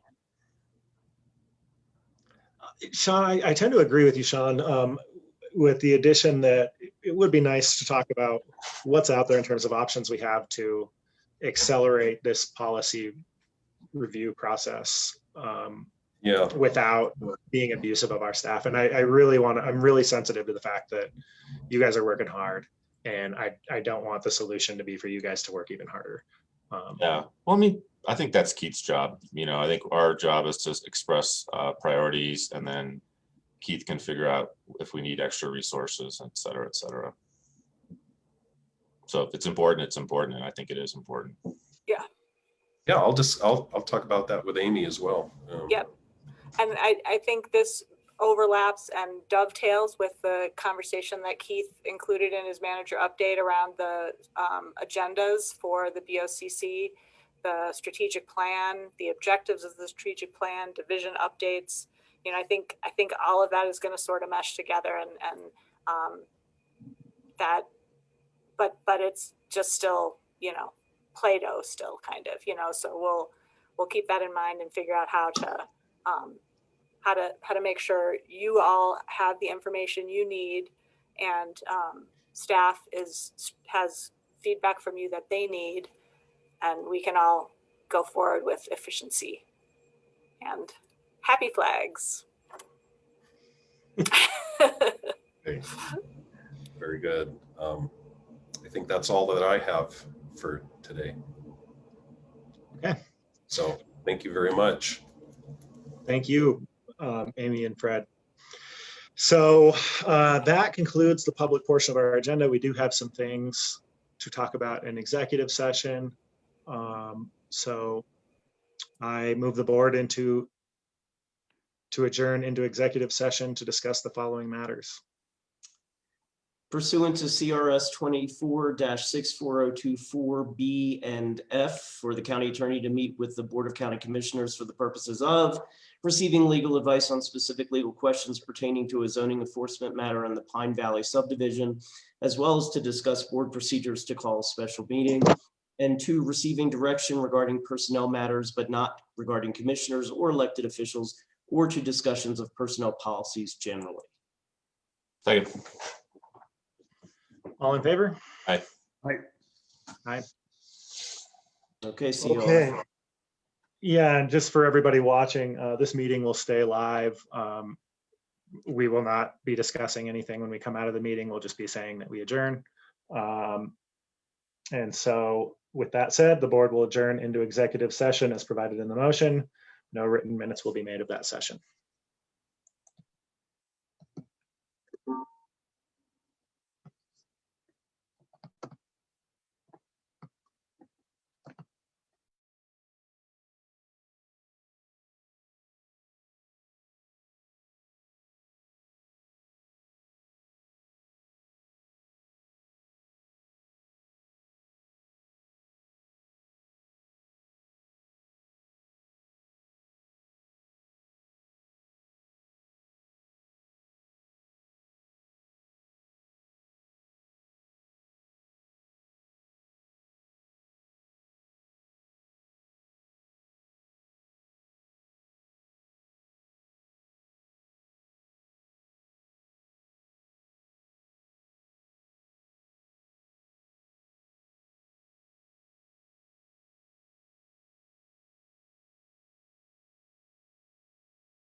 Randy, have you stayed away from Molly?